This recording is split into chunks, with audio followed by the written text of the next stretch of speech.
Just waiting on some initial jobless claims data coming through here. There it is, 211,000 versus 222,000 expected on the consensus and the forecast. Again, the number 211,000, 1.84 million on the continuing claims versus 1.895 million expected there on the forecast for last week. So a little bit downside. S&P Global Manufacturing PMI data, that's a final number coming up at 9:45 this morning, 48.3 expected on that. It's worth noting we'll get energy data 11 o'clock this morning, typically 10:30. That's because of the holiday this week, so just a heads up on that. Not much between 9:45 and 11 o'clock. Market, meanwhile, back to the upside we go after going out on the lows into New Year's, back to 516, 515 here for the Qs, up better part of full percent. Looking pretty good. Lots of little tiny high flyers to talk about this morning. There's a whole bunch of individual movers we'll get to here this morning. That's how the overall market is setting up. We're gapping up. As I said, that big, ugly, red daily candle to end off 2024. Happy New Year, my friend. Good to see you. Likewise as well. Welcome back. Happy you're back. I hope you had a fantastic vacation. Probably much needed. Yes, it was very relaxing, very quiet, but much needed. So good to be back. Lots to talk about today, Brendo, as you probably already know. Tesla deliveries in focus today. Hopefully we get them today. No guarantee, but if you look at the past, usually we get them on a Monday. A Bitcoin back above 95,000. We'll keep an eye on that. And then the Catman was tweeting again. He's sending Unity up about 17% here. Lots of speculation that he's referring to Unity in his tweet. Apple also in focus, Brendo, as they're cutting the price of their iPhones in China, and Nvidia yet again making it on Bank of America's top picks ahead of CES for 2025. Yeah, and it's all things quantum, and of course more quantum again. Read a lot of notes this morning on that. That's Tesla right now on the daily chart. So we are gapping up here a little tiny bit back to 409, 410 area. But yeah, the pullback continues here for Tesla after this Cybertruck explosion as well. So we'll keep an eye out for deliveries. We'll keep an eye out on any further headlines from that. But yeah, there's a nice gap for the overall market, guys, to kick things off in 2025. Good morning. I'm not muted. Welcome to 2025, everybody. As we're being told, we already had our... I'm being set up. Your microphone's muted, you're not muted. Like, you know, I don't know. It's already happening. Made me check, but no, we're locked and loaded, ready to go. We're Happy New Year, everybody. That should be an exciting one. Must be nice to be able to tweet something and have the stock go up 17%. Yeah. And it's not even clear what you meant by it, although I think everybody by now knows the old Unity, and that's the deal. Roaring Kitty is what it is, but here's the one. I'm going to get this out of the way, and I don't know how many times we'll say it. When he tweeted and it went up last time, it was at $26. It just broke $26 right now. So just remember, the last time he tweeted, it went $3 up for the next couple of days and then lost $7 from the highs. So to each their own. Certainly it's going to be on watch. We got to watch it. Rigetti's in play. That's back to the upside 8%. Crypto had a fantastic run yesterday. So I think you got to look at some of those names. I love the fact that we're starting this day off with NASDAQ 1%, ES looking pretty strong as well, because really the last couple of days to end the year, they weren't great for the overall market. It was great to trade because it gave you volatility, but we didn't really end the year off with a bang. So let's start this one off in another fashion, as I see you are starting it off supporting your Packers. Yeah, I'm wearing this a little bit now. When we clinch the playoffs, we'll see. Now it's just a matter of who we play, which should be. I just hope we don't run into Minnesota, Detroit first round. That'd be ugly. It'll be good for the fans. Okay, so I just find it's really. I was watching news last night. It was on X and all this kind of stuff, and these guys try to blow up the Tesla Cybertruck and try to make like a statement that they're blowing up a Cybertruck at Trump Tower. And I don't know what they're trying to prove, but all it wound up being was an advertisement for the Cybertruck. Like, they load these explosives in the Cybertruck, and the thing just looks like it had a car wash. Like, it doesn't even look like anything happened to the Cybertruck at all. So, like, I think it was, like, a better advertisement than, like, the day they brought the Cybertruck out. So, I mean, and then now it's also qualified. I'm going to have it on the sticky note. It's going to be it's on there. It's not going to be the best idea, but anyways, dips down into four. And I don't know if that's all. I don't know if it's all been proven or anything like that, but I'm pretty sure there was a bomb in the Cybertruck. Clearly an intention. Yeah, so I'm not trying to I'm just saying. Cybertruck, Trump Tower, we know the sort of the connection there. But anyways, down to 401, 402 here. I think that there's something there. So we'll see if we can get any sort of a dip into there. It was cruising here up to 410, 411. Now you're back into that 409, trying to break through the 200 period. We generally don't like to see Tesla breaking through 200 period moving averages, but that could be what it is right there. There's the hold. We'll see about a dip buy opportunity. I'd like to see that happen when the market opened, not an hour before the market. So yeah, I think if the market gives something up here to begin the year, which I could see happen, we're already up 1%. If the NASDAQ fails or tries to get into VWAP, this probably does get into this 402, 403 area where I think it's a huge buy. So yeah, I really want to get behind some Tesla today. I think it's going to be a good trade. So that's what I'm doing. So we'll figure it out. But that's Tesla. And obviously thoughts and prayers for New Orleans as well. We had a sad situation there, as it doesn't seem to be getting any better anywhere. So hopefully it does soon. But anyways, no positions early here to start the new year. Yeah, that's about it. I don't know. There was anything. I was watching that Oregon game. They were getting killed by Ohio State. What happened there? I thought that was 2 versus 1 there. Well, I think look, let's just say that the college playoff, there's got some things to work through. Because it's not perfect. All of the, when they expanded it, the questionable teams, really only ASU, all the other ones did really, really poorly. So I think the power teams did really well. Unfortunately, it is what it is, but that's what makes it fun in college sports. It's the fact that almost anything can happen. Yeah. Boise State didn't look very good. They're just rich kids these days. What are you going to be able to do? But at the end of the day, the markets are going to provide us with opportunities here today. I do think we didn't really go over the future, and it's worth noting. I don't want to say it's an inside kind of move, but we are moving right back into this 21.5 level. I know Sharif will go over these levels as well, but this is where everything sort of lost it on the final trading day of the year. We couldn't really break past 21.5, and that was 2 days in a row you couldn't get past it over here on the NASDAQ. So it's definitely worth watching. A few names are going to be at very key levels that we'll look at. Apple, the 250 level should be good. I'm curious to see how many days it takes for them to get to the 4 trillion mark, because I feel like you can get there before the inauguration, and the number is 264.63 on Apple. So $14 and change away, 264. It's not going to happen today, but the question is, can you get there before the inauguration? I think a couple of weeks should be good for Apple to be able to get to that high. To the desk. A few other things to consider here this morning. SoFi downside 1.3% right now on a downgrade. Really the only significant analyst reaction or stock actually moving because of an analyst move this morning. As the guys were mentioning, an entire 68.50 discount for iPhone sales over in China. So Apple's kind of struggling back towards the lows of where we went out going into the end of the year. You and I were just talking about not necessarily Tesla, but I mean XAI. There's so much to talk about when it comes to Elon specifically, what's going on with Trump coming in a couple of weeks now, and this stock and what could potentially happen going into the new year. Some of the technology on the large language model side is just continuing to impress with Google, Willow's chip, and now Elon with all kinds of plans as well. Yeah, he continues to shock us. He always going back to first principles, thinking of things anew. And what I think Brenda was referring to is XAI's big achievement of stringing 100,000 H100s together. I believe they're not Tennessee data center. I'm not sure, somewhere in the South, in the Midwest there.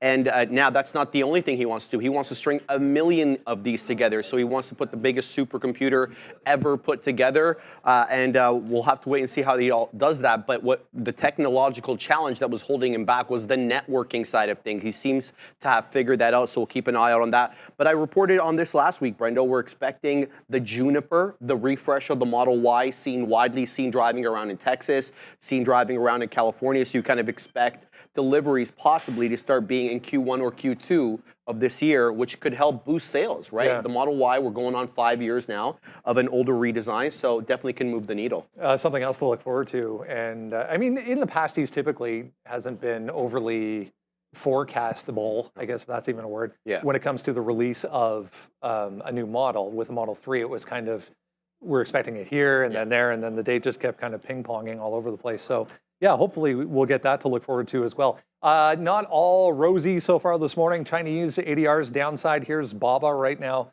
0.8% to the red side. There was some manufacturing data that came out overnight over in China that missed expectations, a little bit disappointing. So Chinese markets were all lower to start off 2025. U.S. markets not following suit here, but ADR is under a little bit of pressure here so far, guys. What up? We got Randy in the house. What's up, Randy? Today he brought us, I guess, like tangerines or whatever, because it was only 2 bananas. And they're highly suspect bananas, too. Like, you can't see, there's like a lot of green on these still. Oh, okay. So I appreciate the coffee. We got delivery numbers coming out. Yes. We going to hit 500,000? That's like, if it's not that, that's not good enough. Thanks.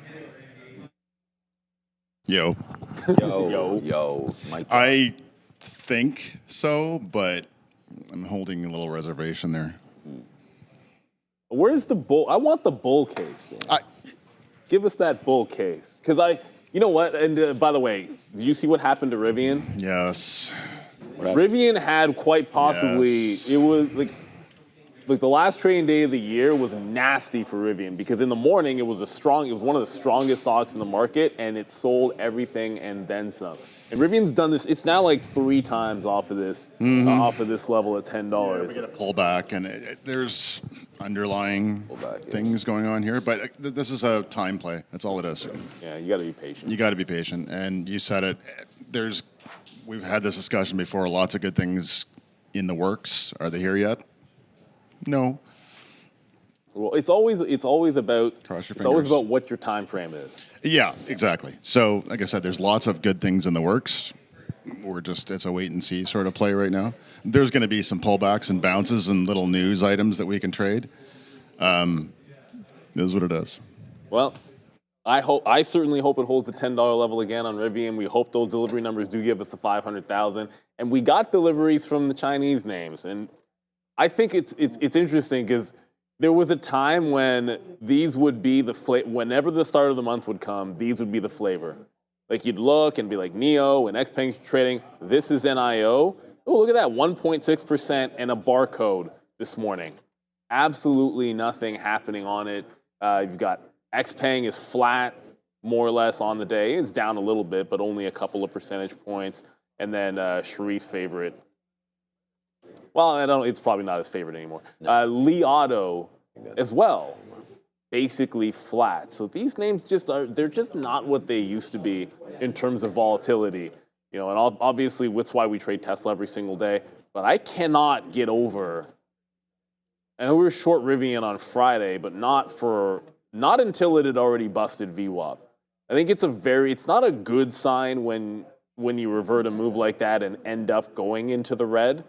So it'll be a pretty key day for Rivian. If it can't get back above 14 or even maybe this 13.8 level where it turned around, yeah, with the market strong, it's interesting to watch something like this. If it can't get back through the afternoon support in a strong market, that wouldn't bode well for it, at least. I was going to say for the rest of the week, but for the first couple of weeks of the year, I guess, as it's already the end of the week. In my head, I'm like, oh, we're going to Michael Moss. I thought it was Monday again. Because it feels like a Monday today. Yesterday was Sunday for sure. Yeah, and we got to remember that it's actually Thursday today. So, next week, I think the next week is going to be key for Rivian here after all the selling we saw on Friday.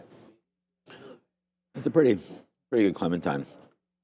All right, so just looking here at the daily chart for NIO, I mean, I think it seems like it's giving you a much clearer signal than you even really need, because this bottom here has been 425, 430. There's not many names that go all the way back to beginning of November that are still holding out. I mean, the market's been pretty good. You know, underneath the 200, underneath the 50-period moving average, it's not like it's a great stock. I mean, it might even be a sell up here through 5, you know, but that's 5. So if you get to 5 right there, that's 10%, right? It's only 450 right now. So you're kind of stuck in a channel. It's not like a great trade or anything like that. I would much rather like this trade through 490. If we can get that break right there, then I think that's a great long. What are we at right now? 443, yeah. All right, so you're kind of in the middle, but I think NEO is interesting.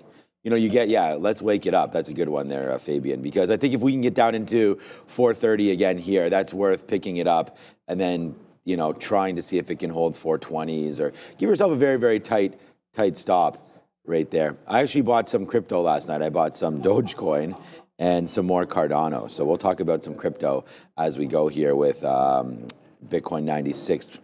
Trying to pressure that 97. We'll go over the charts as well. And then Ethereum 3,400 looking like it wants to hold that 33-ish spot there. So I think crypto's moving pretty well today. The NASDAQ now trying to bounce off VWAP. We said that we could possibly see that level, so we did see it. And then we mentioned that if the futures get down there, how low will how low will Tesla go? Well, it bounced off the 200. And we had said that we liked the 200, but too early. So Tesla looks like it wants to hold as well. So it should be a very, very good morning. Do we have a case of the Mondays? I'm going to say yes, because I love Mondays because the market's open. So every day is a good day. But shout out to Miss Yellow Dot and John and everybody there in the chat. Remember, if you want to be part of our community, you can easily join the chat. You just got to hit the subscribe button. So hit the like and the subscribe button right on here as we go. 41. Oh, this hasn't even loaded yet. So I don't want to push it or else I'll get that ad. But go over there, hit the like, hit the subscribe. Let us know if you're liking the content. So far, 4,000 of you. So get that like button going back over the desk. A couple of interesting notes here. One, Sharif and I were just talking about on ETFs, specifically ETFs for 2024, 1.1 trillion in inflows in 2024 across ETFs in general, back to basically highs. 2025, there was a couple of notes. One was from Bloomberg this morning, kind of suggesting that 2025 might be a challenge to even get back to that point. So put a pin in that for a second and go back to the fact that all of the predictions on the overall market were so wildly incorrect last year. If you go back to the end of 2023 and look at what all the analysts were saying that 2024 was going to bring, it was in the area of basically flat to 5, 6, 7, 8, kind of 9%, somewhere in that window. Obviously, we end up with 30+% on the NASDAQ, 20+% on the S&P. So making a roundabout point, but ETFs itself might struggle to get back to that 1.1 trillion in inflows. A lot of that actually came from the introduction of the Bitcoin ETFs. A lot more interest being shown to Bitcoin ETFs, but I thought that was a huge number, 1.1 trillion. Monstrous. We always report on the inflows and the outflows for these spot Bitcoin ETFs. Look, to me, it made a whole lot of sense. You get the introduction of the spot ETFs for an asset that a lot of people wanted for a long time. Bitcoin is what I'm talking about. But you also have the nascent industries of nuclear, like the new type of nuclear, small modular reactors. You're getting ETFs for those as well. Quantum, if you don't know which company to invest in directly, you can throw your hat or your money into an ETF for that. If you don't want to pick winners, if you don't want to go through the risk of picking winners out of those. And obviously the market ETFs, back-to-back years, 23, 24, the best 2 back-to-back years since 97 and 98. So it made sense that you had net inflows into these ETFs, Brendo. We'll have to wait and see whether we continue with that trend in 25. Quick update on the end of the year here as well. Just reading this note from Benzinga this morning, suggesting that any year historically, any year that's ended with 4 consecutive losing days going into New Year's Eve, as we did last year, typically starts, there's a very high percent, typically starts with consecutive, at least 2 positive days in a row. So we are seeing the market, kind of showing its hand here in that favor this morning, up 1%. But it was interesting to note, going back to 1997, 1998, any year that has ended with at least 4 consecutive red days in a row typically starts with at least back-to-back green days. And Michael Noss, he didn't make this specific point, but he was giving us that seasonality, the look of what kind of to expect. We'll have to wait to see. It's always as if, like, how does the first 5 days, the first 5 days of January, as January goes? Okay, so as January goes, the rest of the year goes. It's all kind of interrelated. Obviously, we're at the beginning stages of it now. I'm excited to see whether we catch a bid and continue with this Trump trade, because we didn't really get a Santa Claus rally. It was kind of like before it was muted. Christmas. Yeah, it was kind of muted. People probably tax loss harvesting there. I mean, we'll see how this goes. And the other thing to consider is it's Thursday, which is kind of weird. So weird. So a lot of people are probably going to be off until Monday, but we'll see how volume is today. Yeah, it is a weirder one. Like I'm trying to think back in my mind when New Year's was right in the middle of the week, and how that might have an effect on things, because it does feel a little bit different. But let's be real. Like I would venture to say that most years, the first couple of days of the year are good. But it's kind of worth pointing out. This is the cues right here. But just go back to 2024. So that's the second. So there's the 28th, 29th. There's a couple of red days. The weekend. Second was down. The third was down. The fourth was down. And then on January 5th, that was the low point of the year. And that was the first green day. So you did have multiple red days in a row. It wasn't the 5 that I think Michael was saying statistically is significant, but you sold for a few days and then we rallied. What I think is interesting here, at least to start the year off, you're starting it off with the cues bouncing off the 50-period moving average. I mean, if you don't like that for an instantaneous support level, even if for some reason we were to reverse today, which I'm kind of thinking is unlikely, you've got that 50-period, which has been a good bounce spot for the NASDAQ. So I think obviously these seasonality things matter, but for the most part, it would have been if you sustained selling for multiple days. And it looks like we're going to start in the other direction. It is what it is. I mean, obviously a lot can happen between now and the end of the day. But I like that 50 period that we've seen on the futures. I like the fact that we bounced off of it despite the weakness to end the week. Keep saying to end the week, to end the year in the middle of the week here. I think your all systems go off these support levels in any stock. Like NVIDIA's got a double bottom at 135 that I like that corresponds with that support there on the Qs. I think that's what we want to look forward to. As far as I'm concerned, in a bull market, you default to what has been happening before. And we like to join strength in this market. It's Roblox. Okay, Roblox not doing much. Yeah, I think, an ETF that I think is pretty interesting right here, too, is going to be the SMH. It hasn't done anything. This is the Semiconductors Index. This is from August. August is right here. Like, so you're back. We looked at NEO. We looked at other names like that haven't really done anything. I mean, this is, because AMD's been so bad, Micron's been so bad, Intel, like there's all these names that haven't been that good. And then there's been the Marvells, the Broadcoms, the NVIDIAs of the group. And there's going to be opportunities here. So we talked about all the inflows going into ETFs. I think it's just smart. It's been proven that you can pick stocks for fun. That's great. But at the end of the day, very, very hard to beat indexing. And when you're talking about that, it is more about the S&P 500 and the NASDAQ. So you can sprinkle some money in and around some of these other better known ETFs. We do have, this is going to be, XBI is going to be an Amex stock. So hold on a second. I just want to get you guys XBI because this is a biotech one that's been getting hit pretty good to the downside here. But, there's going to always be buyouts. There's going to be, we talked about with the new administration there, hopefully helping some mergers and acquisitions potentially go through.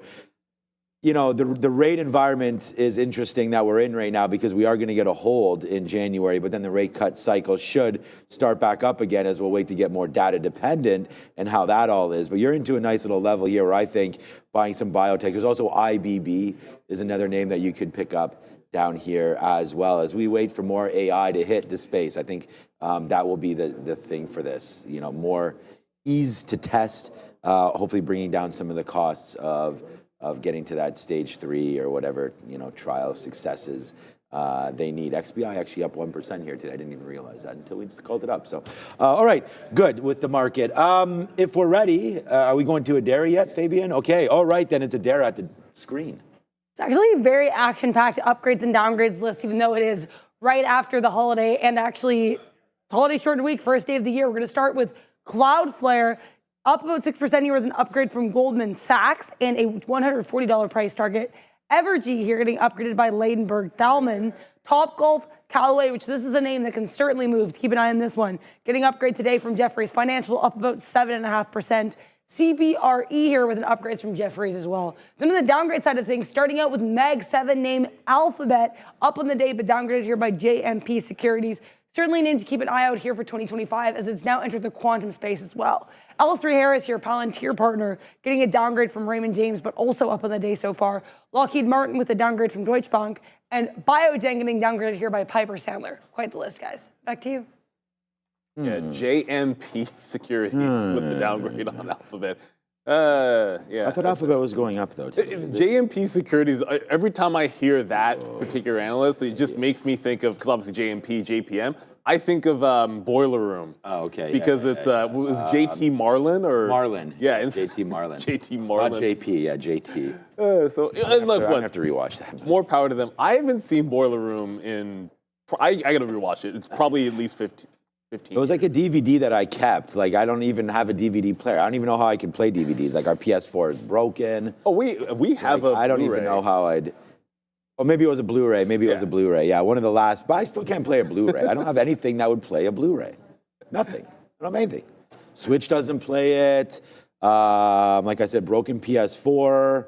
Yeah, we have an old... I might have an old Wii somewhere. Does Wii play Bluray? You would have something. To us, we just never threw it out. I own way too many old ones. We probably have an to old have Blu-ray not to have not like kept around an old player just in case. I want a PS5. Anyone want to send over a PS5? Why not? If you're trying to get rid of a PS5, let me know, seems to say. and we can organize something. You know, if you get some Venmos going on here, you send it over here.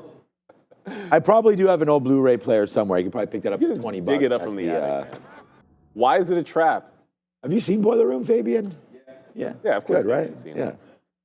One of the names on that upgrade-downgrade list that I think it's starting to get a little more interesting, sort of waiting for it to get to this 200 period on the weekly, that's Lockheed. So we know that there's a decent chance that if any of the goals for DOGE, the Department of Government Efficiency, if they're going to be able to do big cuts and if they're going to get that to meet their targets, they got to cut defense spending. There's just simply no question about it. And he's been under pressure since the election, pretty much following through. And I think it's getting real close to the 200 on the weekly. This is where I'm looking at a Lockheed. Every single time it's gone down here in the weekly, it's been a very, very good buying opportunity. So I think that one's starting to get close. And then the downgrade on Alphabet, it's his diddling in the middle.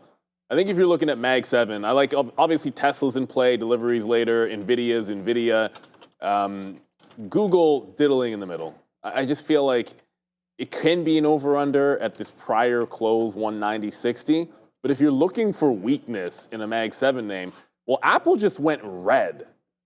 Now down 0.5%. Like, it just dropped $1 here through 250 on essentially no news that I really saw. There was a seller that's still on the book here that dragged it down a little bit. Here they are. On the NASDAQ for about 100,000 shares. It dragged it down. Now sitting there at 249.33. So it could just be, it's the pre-market and there's a seller that followed it down a little bit. So, and now holding it under the prior low. But we'll have to see this one at the open. There wasn't a headline or anything, but worth noting, with all this green that we see across the board, forget about the downgrade on Google, it's Apple that suddenly looks a little bit weak out of the group. It's funny because we went to talk about XBI, and I didn't even know that we were going to, that Biogen was anywhere on there. You see there again with I think it was on the downgrade side, but Biogen really been hit over the last little while. This stock down over 39% year to date, well, last year. And there it was, 269 down to 150 right here as they keep on finding increased pressures. Their Alzheimer's drug, not as successful. Eli Lilly stepping into this space. Multiple sclerosis as well, declining sales on their spinal drug there. It's been bad for Biogen. It looks like it's gonna continue to get a little worse. Nice little uptick though in the last little while. Look to see if you can get long. This is why I like the XBI a little bit better. Biogen is a piece of that, and you can see what this downside has been happening. But again, if you could break above this 164, not bad. These kind of names, though, are not great to look at technically. You have to find reasons why, because, and if there's any drug trials coming through or any new developments in the name. But right now, Biogen continues to be, bad news bears there. And that goes again with the IBB. We talked about that as well. So I, again, really like this space as opposed to, you know, we looked at XLV, some of the healthcare stuff as well. That's going to be a little different here. There it is right there, the healthcare index. We did have, Adira was mentioning there, it's been about a month since the United Healthcare situation. And then look at XLV has been really, you know, hit to the bottom as well. So as the healthcare index just continues to get beat up. So this has not been the greatest time for the space, that's for sure. And with the new, where did my chart go? With the new administration coming in, I don't know if it's going to get better or worse. We have RFK coming through, going to be talking about, you know, the difference there. He wants to look at obesity and the changing the food supply and all that kind of stuff. So we'll see how this all ties together. But for right now, the space seems to be a little bit in trouble.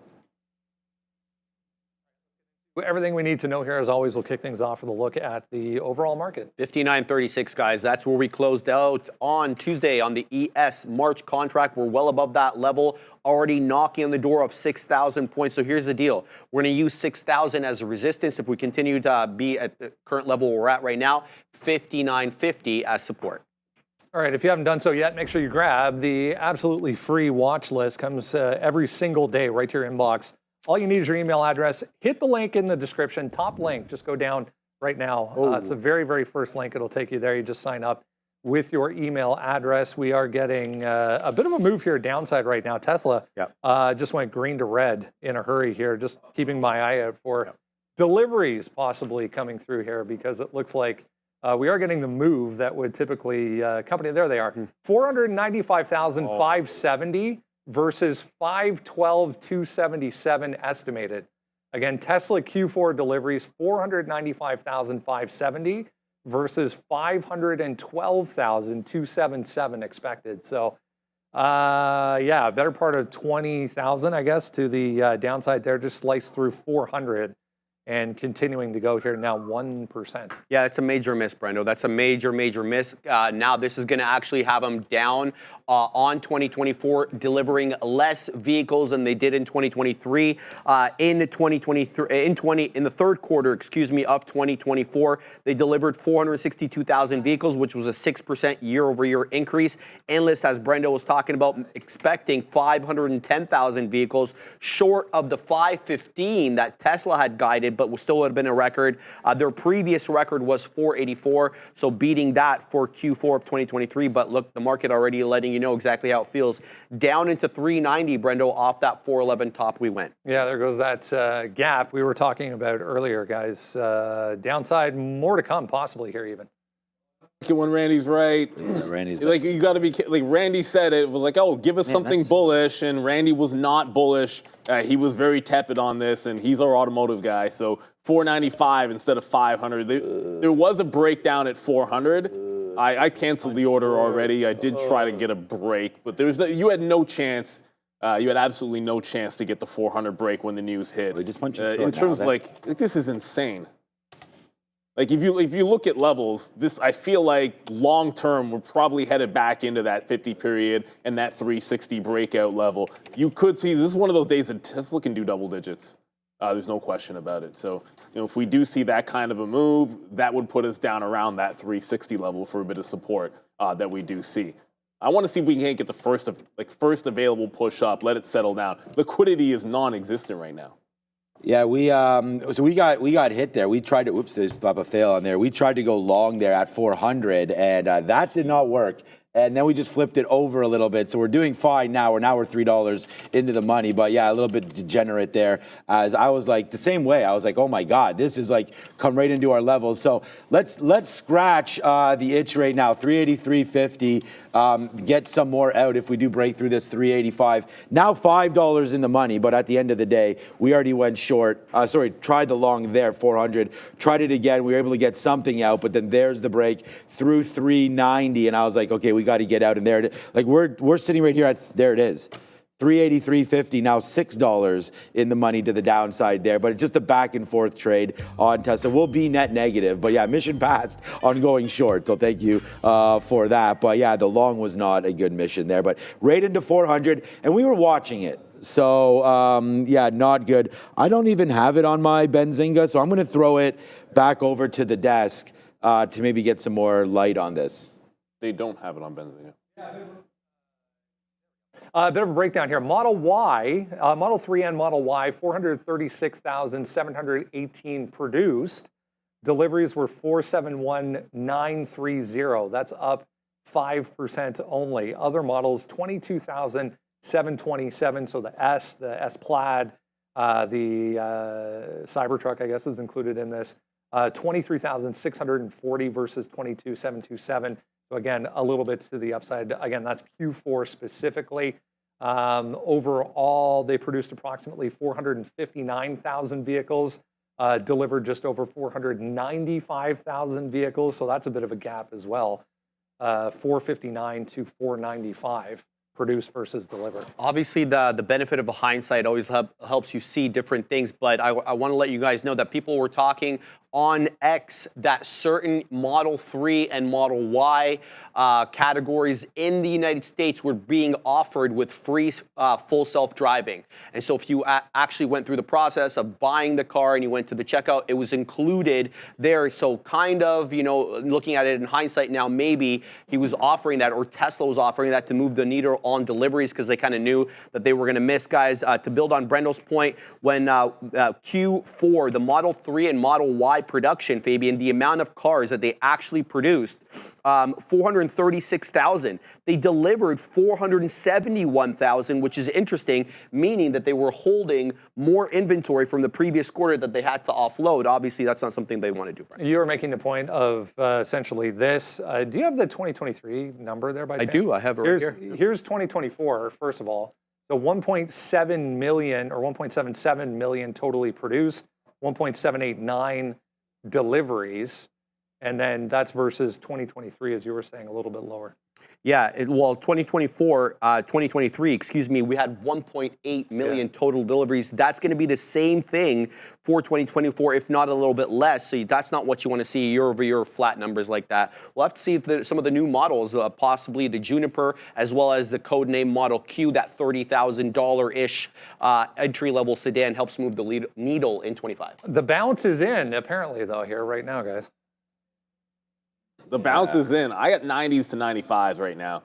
And if it breaks 95, I'm jumping out of this bad boy. If you look at the 50, I just moved to a 1-minute chart. I usually use a 3, but it's moving so much. It's absolutely wild. If you look at the daily chart, the last little level that we have in and around here, like outside of the lows is 401, and then you've got this 390 level. So it's a bit of a pivot spot, like in between the two joints.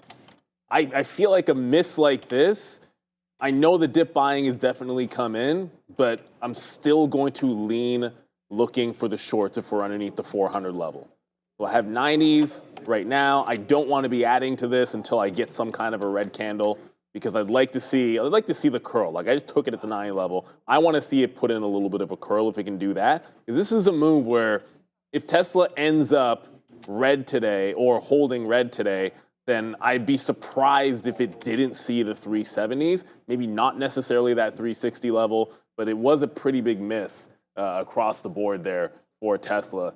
Yeah, so obviously we're going to see, but there's the first red candle of the day, not of the day, the first red candle since the bounce. So it looks like it's given us some confirmation that certainly 95 is the level. If it breaks that out, I think we're probably headed to 400. But with that, I'll try to get a little more here underneath 94 level. In terms of sympathy plays, this is probably not the day that I'm going to care too much about Rivian. So I'm probably going to stay away from that one, even though I think it's probably a sell. I think Tesla's the one that's going to give you the real juice today. Yeah, it looks like it. We're back in the short here at 394. I don't know. We've been going back and forth on this one for sure. So we'll have to give it. There it is. Okay, we'll take. Okay, I just took out 20% for $2. I am bidding also 390 just to see if there's something there. Then after that, let's wait and hold on Tesla right now.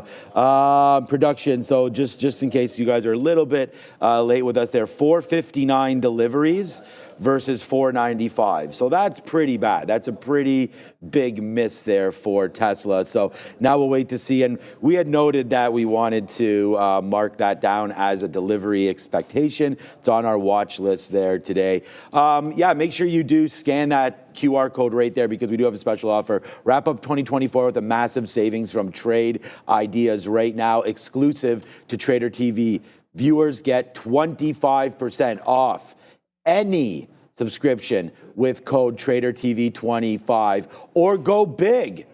This is a special one with 30% off the annual premium using TTV Prem 30. We got a new one. It's right there on the bottom there. TTV Prem 30 if you're going for the annual, both valid through January 3rd. Okay, 2 days. Don't miss out on these New Year's savings. Let's crush the market here and get those charts blasting off. And I don't know what charts are going to tell you Tesla's going to do next, but for right now, VWAP is up at 400. So if you're going to get spicy with it, maybe you wait for that. I'm going to give it just a little bit more than where we're at right now. That 396, we just get a little shorter up near at the top. 394.35 right now, current short position. A little bit of a breakdown here on Tesla would be nice, but looks like they're buying the dips, man, buying the dips. It was down 5.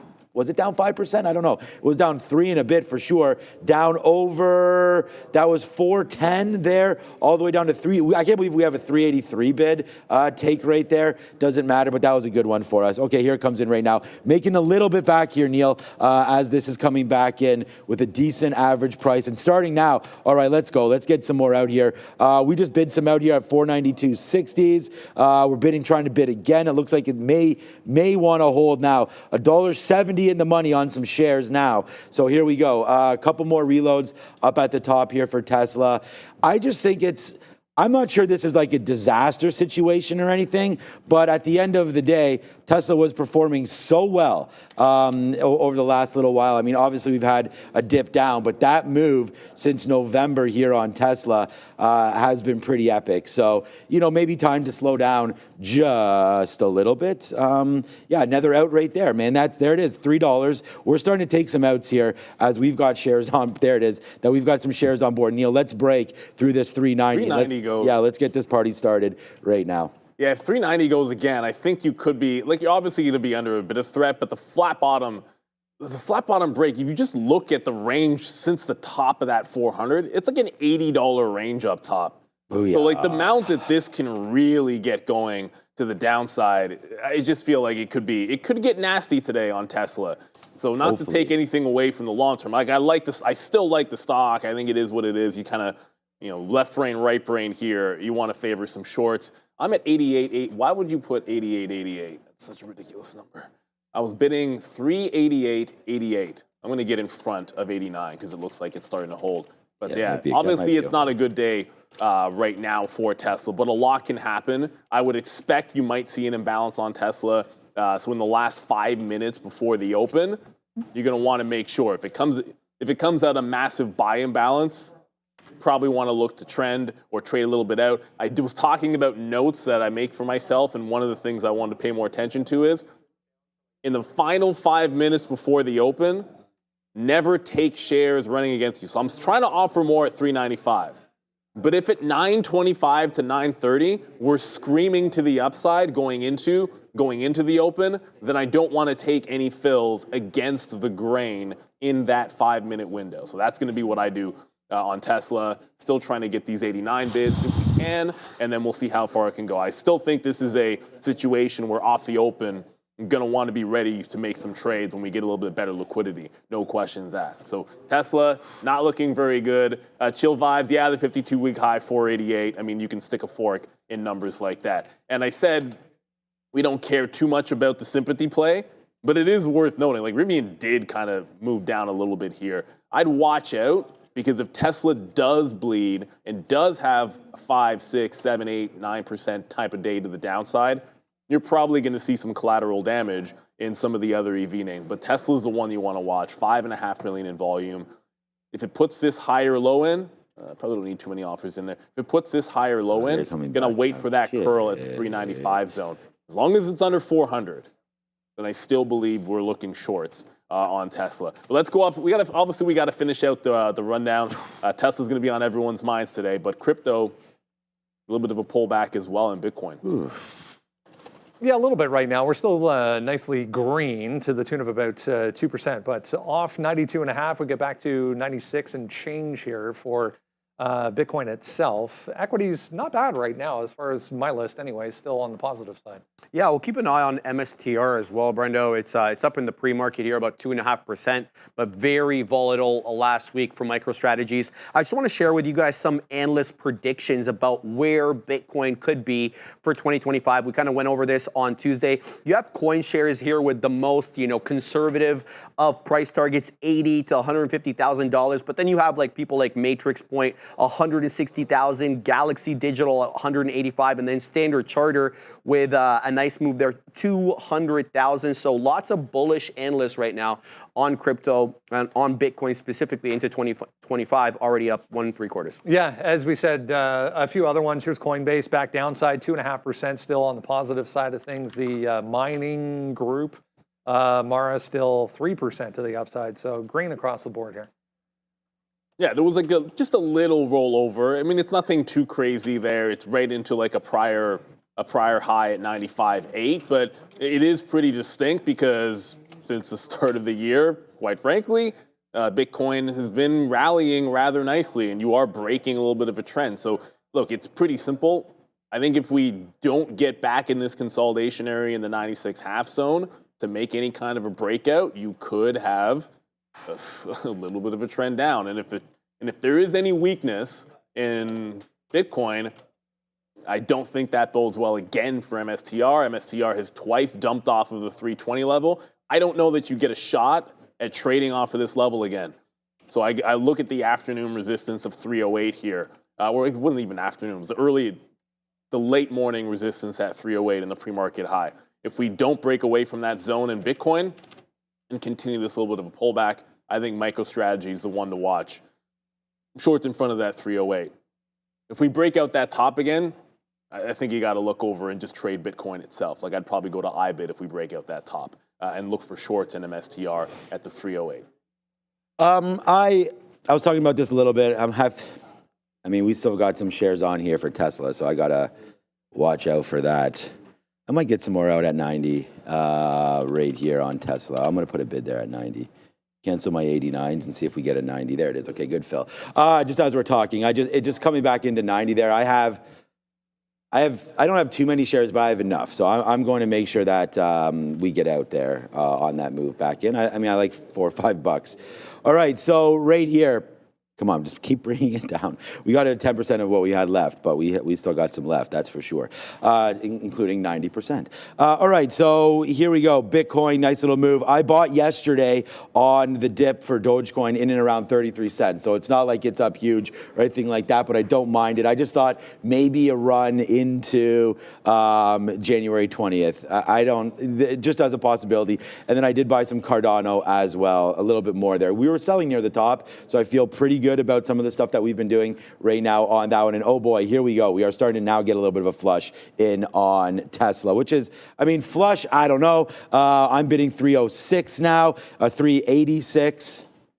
306 would be something else if we're able to hold on. I don't think that's going to happen. But here we go, right back in. We have a great tick today on the low for Tesla. We have a 384, a 383. I have in the account here today 383.62s. So that's pretty much the low there for the day on Tesla. If we can retest it, then oh boy.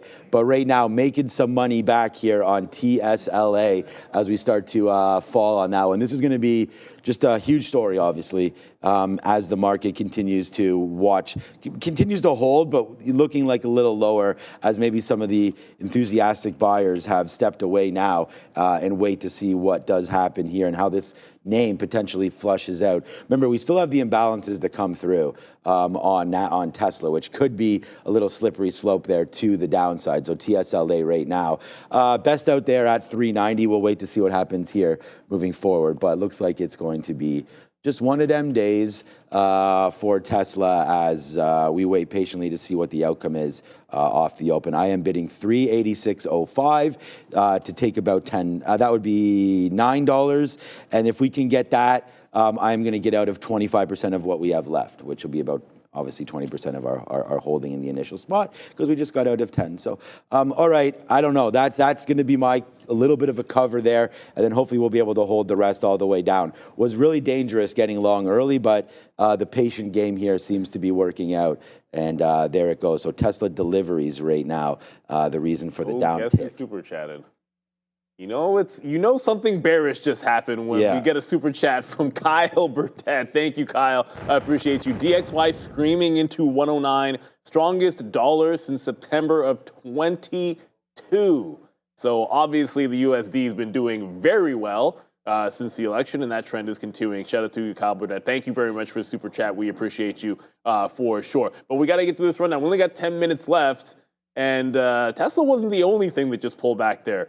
Unity now only up 11%. It was 17 minutes ago. Struggling with 25 here right now as well. It's trying to hold, but doesn't look like it might. If you missed it, Kitty Cat Man, whatever you want to call him, back on Twitter talking about Unity. GME was moving a little bit, I saw as well, but that's a big pullback right now. 26, 27, all the way back to 25 just goes, as I was mentioning. Yeah, it was like up 17% when I started watching it. Here it is, Fabian. This is the tweet right here with the Chappelle Show Rick James one where he's telling, where it's the Unity episode, so widely speculated. That's what he's referring to there. A lot of mentions on social media, mostly positive in that, kept getting more and more mentions as the time went on. This was posted about 13 hours ago. Just to give you some context here, Unity down 42% in 2024 compared to its rival AppLovin, ticker APP. Brendo up 735% in 2024. So a little bit of a variance. Yeah, just to give a higher time frame kind of look here. Here's a daily chart for everyone on Unity. We were higher than that, as we were mentioning. We were up to about 26, which is getting into some recent highs anyways. But we've given that back. So back below 25. There's a decent level here, my point. 24.50, 24.75 looks pretty good. Yeah, I'm not feeling so great about this one anymore because we're mentioning it was about $26 when you had that initial tweet. It was on the 5th, right? The Time magazine one. So that was right in here. It like triple topped to 28. Well, if you draw a nice little support line in there, that was pretty good. And what just happened? We just failed the breakout at 26 on Unity. Oh, I don't like that at all. So to me, if you can't find buyers back above the 26 level, I'm starting to think this is a fade. We got free locates on Unity. And when we sat down, it was trending into this line. Everything looked good for some long trades.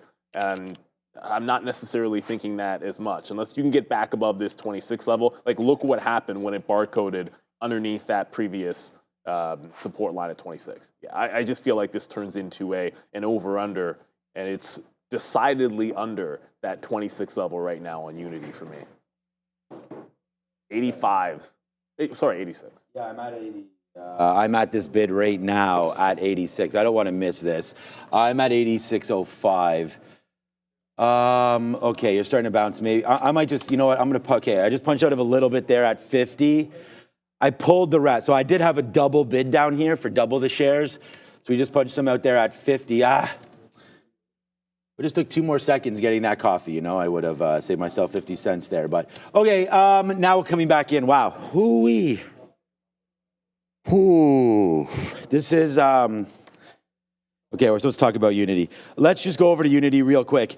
This is interesting to me, not overly anymore.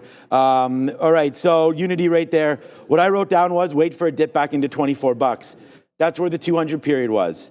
So right now it looks like you're sort of getting that move back in on Unity. So could be something to look at, dip buy into $24, sort of this level there. Where we closed was 22. I mean, that would be, again, you're just buying on tweets and stuff. So to me, up 10% is a little bit too much. We'll have to watch it out, but I do like $24 there right now on Unity. We're almost now $10. It's a fruit salad trade right now on Tesla as we continue to come right back in now. Good trade there. Maybe we do get it. I'm going to put another bid there at 384 now just because we have the ability to do it. So let's do that right now. Put some liquidity back in this market and start bidding it out. Right now, $10, and we're still going down. And we have shares on this one. So heart racing right now. But it's good. It's good. It's been a good little run right now on the stock to come back in. But again, still long. I mean, I still own this stock. I didn't dump any in all this. So this really does suck. But as far as a day trade, hard to top the action here in the pre-market with Tesla. Okay, one more minute now until we get those imbalances. Get through the last two here. Apple up next. Now downside to the tune of about 0.7. Was trying to hold 250 there, but it doesn't look like it's going to. Chart still looks great. That's still a Unity, but yeah, a little bit of a discount coming through for anyone looking to shop for an iPhone over in China. And it's not the first they've offered in China as they slip in market share percentage. So they're offering about 500 yuan, which is about $70 give or take. For the more expensive phones, the 16 Pro and the 16 Pro Max, you'll be able to save a bit more there. But that's not the only one they're offering a discount on. The 16 and 16 Plus, as well as the iPhone 14 and the iPhone 15, eligible for a 400 yuan discount. And here's the deal. I mean, smartphone shipments to mainland China dropped 6% year over year in Q3 of 2024, and their market share fell in China from 16 to 14, largely due to Huawei and their re-emergence after Donald Trump kind of put restrictions on chips. Yeah, session lows right now for Apple shares, not looking too good. SoFi, not there yet, but still down 1.8%. Next on the list there, it was a downgrade, just heads up on SoFi as well. Nowhere near as much volume or volatility, but just so everyone's caught up on that, there was a downgrade. It's worth noting Tesla also just confirming Wednesday, Jan 29th will be earnings day, guys. Yeah, there was just a buy and balance on Tesla. So, I mean, I did say if it popped in that last 5 minutes on a buy and balance, we look to not get caught. I still think it's a short, but overall 260,000 buy and balance. Apple, 230,000 sell. Not much, a couple of penny stocks up there. And then Rigetti. Rigetti is a 400,000 buy, so maybe watch out for Rigetti. 18 level big there. I don't like what's going on with Apple. I thought at the beginning of the show was talking about how we'll get a couple of weeks in and then maybe we'll hit that 4 trillion mark for $264.63 for Apple. Instead, this 250 level looks like it's your over-under. I mean, everything about this smells like a flat bottom break with support at 246. So I wasn't expecting this to be a thing. I thought we'd be a little more bullish today, but there's your support at 246 on Apple. It looks like we're probably trading right down into it at this particular point. So that's probably the only thing I'll look at unless we get some kind of a press back into 250 where you could maybe fade off of that level. So Apple, not looking great. I'd be a little bit cautious with that story. You might want to look at, not AMD. Well, AMD, 124, that's resistance from Friday. ARM, you might want to look at something like an ARM. That could have some weakness on this, although it's holding pretty nicely. If Apple continues to bleed, I wouldn't be surprised if this is a name that could also start to follow suit. But Tesla's going to be on the front of the mind at the open. There's no question about it. I want to get back in. When that imbalance came out, it did an instant mean revert. If we get back anywhere near the 395 at the open, I'm going to look to reshort Tesla. On my tuna grind for a couple of days. Okay, so right now I had, I didn't look at Apple, but I do. I mean, all those levels are pretty good. I did look at Rigetti. Rigetti's actually on the sticky note today as well. And just because Neil mentioned there was a little bit of a buy imbalance right there. So I said 1450 dip or the 18 long break there. I don't know if you really need to play where it is right now on RGTI, although now it's trying to fall back in. There's the bid right there, so it does take off from 15. I mean, I guess that bottom was 15.90, but once that imbalance came out, it didn't go up that much. It went up 20 cents. So we'll wait to see if there's some effects there. It looks like more bids than offers here today, although the market does continue its move down. So we'll have to watch out for that. But there is 14 was kind of just a level that I had. What did I write down? I wrote down 1450. So why did I do that? Okay, so it just goes back down into a couple days ago, that bottom 1450. I think you could start the buying at 15, wait for 1450 to go, and then there's 18. 18 looks great. Hopefully we are unable to miss that. Tesla right now firing back a little bit as you guys saw getting out. Neil's out as well. I still have 70% of the position that we put on Actually, we have less than 70% of the position we put on up here. We have 70% of the position that we had left on this move come in. We got some out there at 89.50. You saw me do that. And then 86.25 or something like that as one of our outs. And we're going to wait until VWAP break of 396 is the play that we have for Tesla. So we'll wait to see if that comes in there with only a minute left. I don't think we're going to go back to the desk for SoFi, but it did get downgraded today. So on a name that's been a hot mover, I did get up to 17 and change, I believe, SoFi. Right now, been pulling back for a minute. Some of the financials, 17 basically right there, have been pulling back. You do want to watch out for this level 14.50 coming into play there for SoFi. That is your 50-period moving average. And again, that gives everything back that it did basically since, the inauguration's down there at 13, but all of November and December coming into question right now on SoFi. So it'll be a Tesla kind of day, I think. NVIDIA we didn't even talk about, but that's another one. Yeah, NVIDIA's got a double bottom at 134. It's nowhere near it right now, so I don't think it's going to be an open trade on NVIDIA. That's probably true for a bunch of the chips. You're probably looking at Tesla, maybe you're looking at Apple. For the first trading day of 2025, let's ring it in 3, 2, and 1. Let's go there. Through here on NVIDIA. So I'm going to put that. I'm also going to bid a 389.50 on Tesla. Tesla just tried to break below 390 again, sorry. So I think it kind of did. There was a little bit of sloppy play there early. It went down to 388.90s. And now up to 392. So about a $4 range here off the jump for Tesla. There you go. Okay, come back in. Now go. All right, so there it goes. We did get a nice bid there at 389. So that was 389.50. So not a bad fill to start there on Tesla as we just sort of massage some of this trade. Our out is still happening at 396 if that does come through. So watching out for Tesla. And then NVIDIA, I'm taking a 137 break on that one. I did not get over to Intel though yet. I liked a 20 dip buy opportunity. So if that comes in Intel, I'm going to put a bid right now at 20. Yeah, Unity tried to bounce. It looks like it's starting to fade a little bit here on Unity. I wanted 26 over under, but it's fading at VWAP underneath 25.5. Might have to go over to that one. Tesla does not get back up to 395, just took the 39 level and continuing to absolutely flush. Rigetti is looking very, very weak as well. Oh, shit. Right, I'm not going to chase that one. But let me go over to NVIDIA because NVIDIA is trying to break out as we speak. It looks like NVIDIA is going to be the I put the wrong...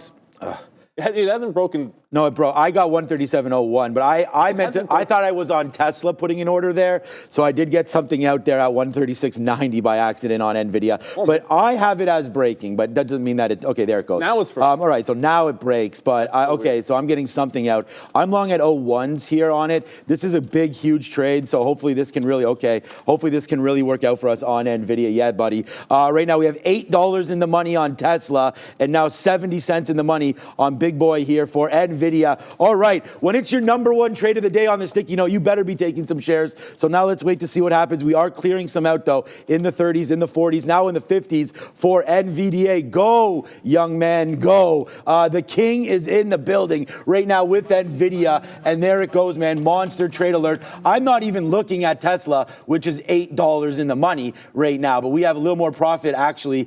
I have more profit right now on the NVIDIA trade than I do P&L-wise for Tesla. So I'm going to watch out for NVIDIA right now as we've got shares on board, man. Yeah, it just tagged 138, so it looks like that one's going to continue to the upside of NVIDIA. I've grabbed half out on that break. Where is Tesla? Okay, Tesla's still falling to the downside. Doesn't seem like it wants to. Let me just cancel that offer. Oh, boy. I don't think we're going to get a shot at 395 again, and if we do, we got to make sure it curls. So double bottom. Remember, this is when the imbalance came out, was right at about 386, and it caught a double bottom on Tesla, so it's a big decision point. If we break the lows, I don't know if I want to break down, trade at a random number, maybe the 85 break. I think 390 is, if 95 was good, then I'm going to look to the 90 if we get any kind of a dip. Unity, I still feel like this is going to end up being a short and a sell the news event here on Unity, but we can't get that VWAP fill. Popped an offer in there and didn't get filled. We'll see if we can't pick something up on the next available pop. If it breaks 26, I don't mind being long in Unity, but I feel like they're giving this one up right quick here. Roaring Kitty can't sustain it, and the market is perilously close to red, believe it or not, on the futures here. The NASDAQ now 0.4 after being 1% up when we started the show. Oh boy. Okay. Yeah, we'll just do a little salute to everybody here for Nvidia because that was a great trade. All right, so we're still in some hits, so we'll have to wait for it. But Tesla, man, oh boy, oh boy, oh boy. Right now, Tesla is $12 in the money. As we say, stick with it, man. Stick with it. Right there, monster trade now for Tesla. Really coming back in. That bottom's already been broken. So now we'll just wait to see what happens around 382. I'm going to put another bid down there. Hopefully we can get going now. Get going. We're $12, $13 in the money. So we're doing pretty fine right there. Nvidia now climbing back upside. We did not reload it though. We have a decent amount of shares. So let's wait to see what winds up happening here with Nvidia. It does touch down almost into that VWAP. So that's a scary sight, right? You don't ever want VWAP to miss out on you. So we'll wait to see if it does hold one more time, 136.50. The market is bleeding back down there. So we did take that advantage. You see, look at that out we just got on Tesla right there. Or sorry, on Nvidia, 137.35. Oh boy. All right, a little bit of a reload, maybe opportunity now to see if we can get something down here for Nvidia. Sorry, Tesla is really like, the net is really fine. We have Tesla on board now, but Nvidia is coming back in right now into 136 and change. Watch out to lose 136 might be a problem, but man, that Tesla is now $13, Neil, in the money on Tesla. Yeah, it just keeps on falling, and we just broke bottoms as well. Nvidia, I still have a third of it left. Obviously, the breakout was pretty good, but as it comes into 136, I don't want it losing that even dollar level. I think I might be taking that break in Tesla after all, but we are now into one new position. That's going to be Unity. It just broke the pre-market lows, going to work it back into this prior low. It's 24.90 or so. I'm just going to get my stop order in so we're locked and loaded. I don't want to get caught without a stop when you're trading something like Unity. It is a meme stock. Yeah. You got to respect it as far as I'm concerned. But Tesla's still, Tesla is bleeding at this point. 380 breaking imminently. Let's go to $15. Oh, sorry about that. Here we are. We're going to take a look here at some of these small caps on the move. AEI all set, up about 135%. No catalyst, but a 3.07 million share float. Market cap of around 22 million. Then there's also XPON. This company actually does have a catalyst here and a great little bull flag on the 15-minute chart. This is XPON 360. They announced that they started fulfilling purchase orders for their E360 home energy storage solutions. And they also announced some preliminary revenue for Q4 above expectations. They're seeing between 1.8 million and $2 million versus 1.4 million expected. So great look here, or I guess on the quarter. So quarterly increase expected for XPON with a float of 530,000 shares and a short float of 15%. So very small float and significant short float for XPON. Back to you. All right. I just said Sharif, like, this is what they're here for, man. It is Tesla. This is what we're here for every day.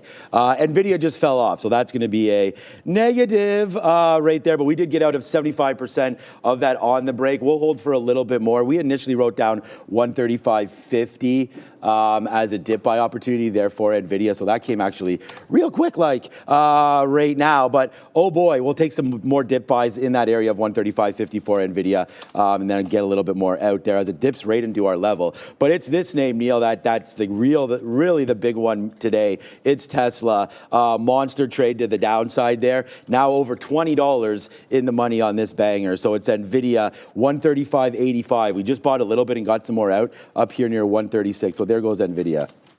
Yeah, Nvidia lost a bid. We should have taken more shit. I still had 30% on. It is what it is. But I thought it was a pretty strong stock, and it does lose it pretty decisively. It's still underneath VWAP, but above Friday's resistance in the afternoon, or I keep saying Friday, Tuesdays. So we can still bounce off the pre-market low. It's got a chance, but I don't want to be fighting it the way it's looking right now on Nvidia. Something's going to have to change in terms of the trend. So Tesla, this is the first bounce that it's put in. So when it had the delivery number come out, it bounced about $12 back into 95s. If it does a similar move, that would take it actually very close to VWAP. So if it can do that same move, I'm going to look for a VWAP or trace. Want to stick to Tesla. Obviously, this is the one that's going to move the most, I think, today. No questions about it. Palantir is absolutely dying too, but the NASDAQ just went red. So my guess is if you're looking at a stock, it's probably weak in this particular moment. But the first available pop here in Tesla, I'll look to get back into this one. Want to make some more on Tesla. Don't think you should be done by any stretch of the imagination just yet. Bitcoin holding out pretty well, 96.5. So there's no cratering over there. I think it's worth watching. If the market gets a bounce, noticeable that BTC is actually doing pretty good. Yeah, we'll, I mean, looking for a bounce on Tesla. Yeah, Tesla just bounced $9 almost there to the upside. $8 now straight up there for Tesla. But it's NVIDIA. The story is with NVIDIA, really. I mean, that just kept on falling down. So we are now going to get out of NVIDIA and rethink about this, because the market that was very green, we came in very green today, up about one and a bit, only to see this happen right now. Complete destruction early on the NASDAQ. I still want to go long on what I believe to be strong names, but at some point you got to think like, okay, is it worth chasing this all the way? So we're able to make money early on the 137, then lost it when it broke through VWAP, lost it when it broke through 136, retried it right there, was able to get some out for a decent spot. But right now, NVIDIA and the market pulling back pretty decently. That little bottom there, 134 and change, looks like that might be something. But right now, NVIDIA, yeah, making that move back in. And there goes Tesla. Nice little move back up there to the upside, as we only have 20% left. So this was a big fall from grace there all the way to the downside. So we slammed that one. And now we'll wait to see what happens here. Hopefully more downside for Tesla. I mean, I might just hold this one and just ride with it. I mean, we were waiting for that RGTI to finally do something. Oh, it did something. Yeah, it went down to 15. I was still waiting for 14.50. So that went down to 15 and a quarter there, RGTI. Yeah, that NVIDIA 134 double bottom. At this point, I think we have a decent chance at it. Last couple of sessions, I mean. So the breakout, again, you can always get more shares out, but that's hindsight being 2020. The next available opportunity is, can it bounce off 134? I am going over to, let me just cancel. No need to have an offer on AMD at 124 because the market's tanking and it's already down at 121. AMD 120. I thought we'd be pop and fade today because the market was strong. Instead, AMD short's going to look a little bit different than shorting 124. It's either a 120 breakdown or we can get some kind of a push back into these pre-market lows to catch a short on AMD. I still believe trend short on this stock until proven otherwise. Tesla's still on the rebound trail. I have VWAP at about 390 or so. So depending on whatever interval you're looking at, I'm still on a 1-minute chart. I'll probably switch back to a 3 a little bit later on. But I don't know, this one has it at 388. But you're nowhere near it just yet. But that original bottom could be a curl here at 384. Might just start taking some pot shots at it. If we can get a red candle in here, just like we had this turn, that's what we'll look for in Tesla, down 5%. Oof. Big miss on deliveries if you're just tuning in now, significantly under that 500,000 mark, and that's the reason for the drop. Yeah, not a great move there for Tesla today. Okay, but like I said, we're pretty patient with this. We still have that 396 area as our stop. So again, we took this trade. This was a 20-to-1. Basically, our stop was $2, 10-to-1 that we wind up at the very bottom. But you can never. Like, going like that is so crazy because you don't know where this name is going to start and or stops again. So, we'll take maybe a little bit more right here. I was going to, VWAP is now at 386, so I was going to maybe give this one to I'm going to have to cancel my stops. Maybe 388, which would basically put us onto flat. Maybe a break higher through 390 changes the course of action here on Tesla. But again, a pretty active name, obviously, needless to say, there today. So just a little bit. All right, yeah, we reloaded there, 380, 350s or so. We could put a bid maybe a little bit lower. If we can get back into 380, that could be a spot. But again, we want to make sure that we have a similar risk reward that we can deal with. So that 386 is where, 388, I guess, is sort of where the VWAP is that I have. So I think that would be a spot where we can think about getting out on Tesla. So yeah, 385, 386 coming into play right now. Yes, sir. By the way, Apple, I know we talked about a lot of names here, and most of them have been Tesla and NVIDIA, but Apple down 2 points, just hit $245, so some disappointing numbers for them, and it is bleeding a little bit to the downside. Oh my goodness, it did hit that 246 level. Unfortunately, we're looking at Tesla in that moment. Or I could say, fortunately, we're looking at Tesla in that moment. But this is the potential bottom here, at least from what I'm seeing in Apple. If it can make any kind of a consolidation, I'd look for that long.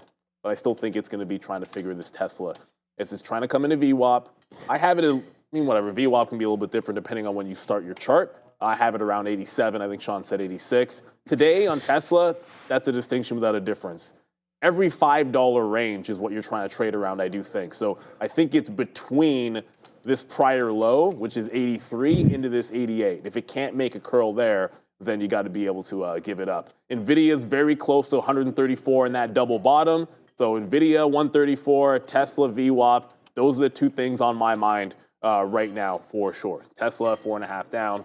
I still think it has a little bit more room than that to go. It's it looks like a capitulation candle there, but believe you me, on a day like today, I can't remember the last time Tesla had a start like this and didn't test that 10% mark.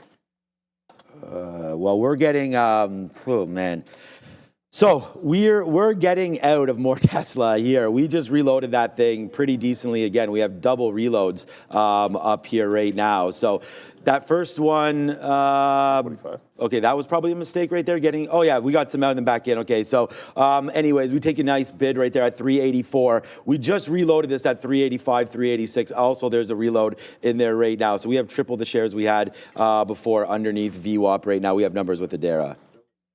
We have some numbers here. We're waiting on S&P Global Manufacturing PMI data for December. It's supposed to be coming in right now in just a couple of seconds here.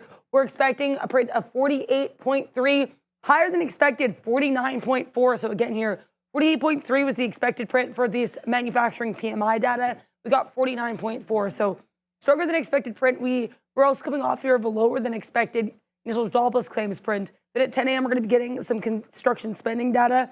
Q's fighting a bit of a base here, currently basically flat in the day, slightly positive, finding some nice support at the range low on Tuesday. And just be aware here again, guys, one more time, 10 a.m., we'll get some construction data. Back to you.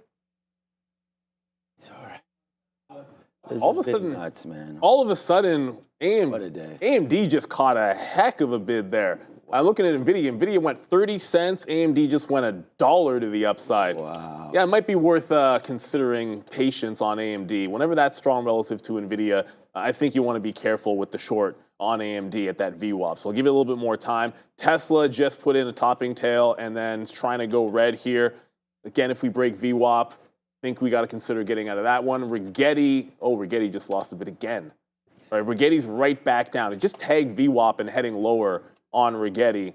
Looks like we are headed into this $15 bottom from a couple of days ago. That goes red. The entire quantum space worth watching, everybody, but looking pretty nasty here for RGTI. Unbelievable strength I'm seeing in AMD. Yeah, it's going to be right up at these tops. Let's go. Adara? Be aware here, Unity popping up a little bit here. I'm seeing on the scanner with volume. So you going to make a bit of a comeback up about 15%. There's also BlackBerry, which is at day's highs, up almost 6%.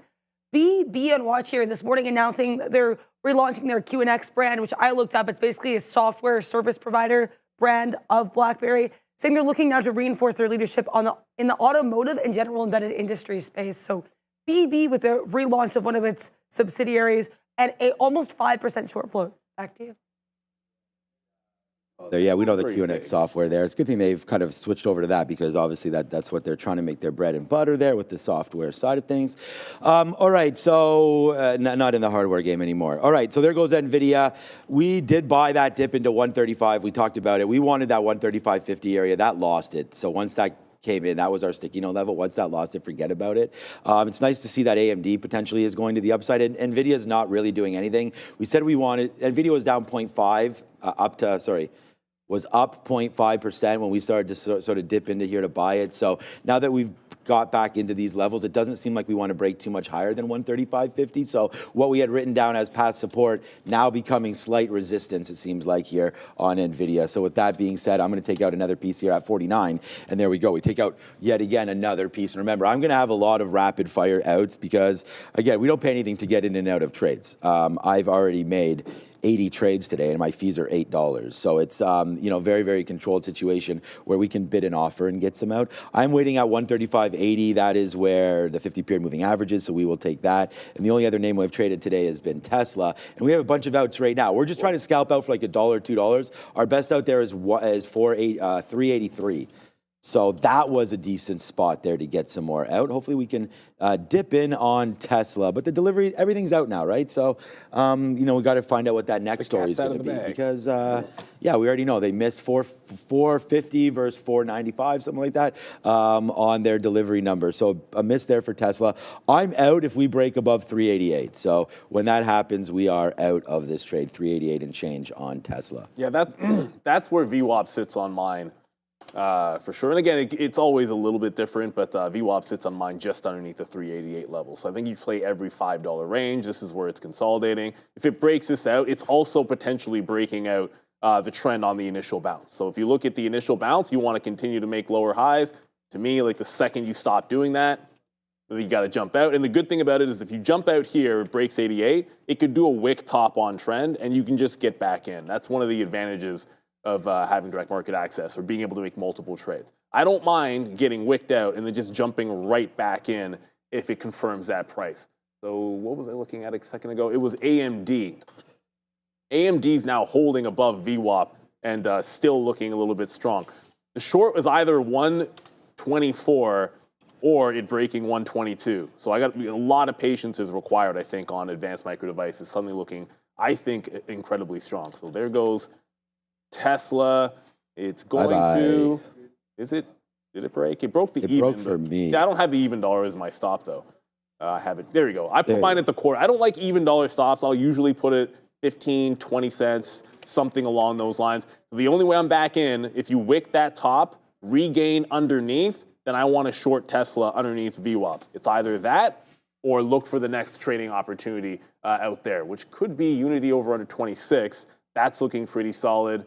I see a few people mentioning Intel in the chat as well. But my focus right now is going to be, are we going to get a wick high on Tesla and an opportunity to get back into it? I think Tesla is the one that's going to provide the most opportunity today. I don't want to leave that level too.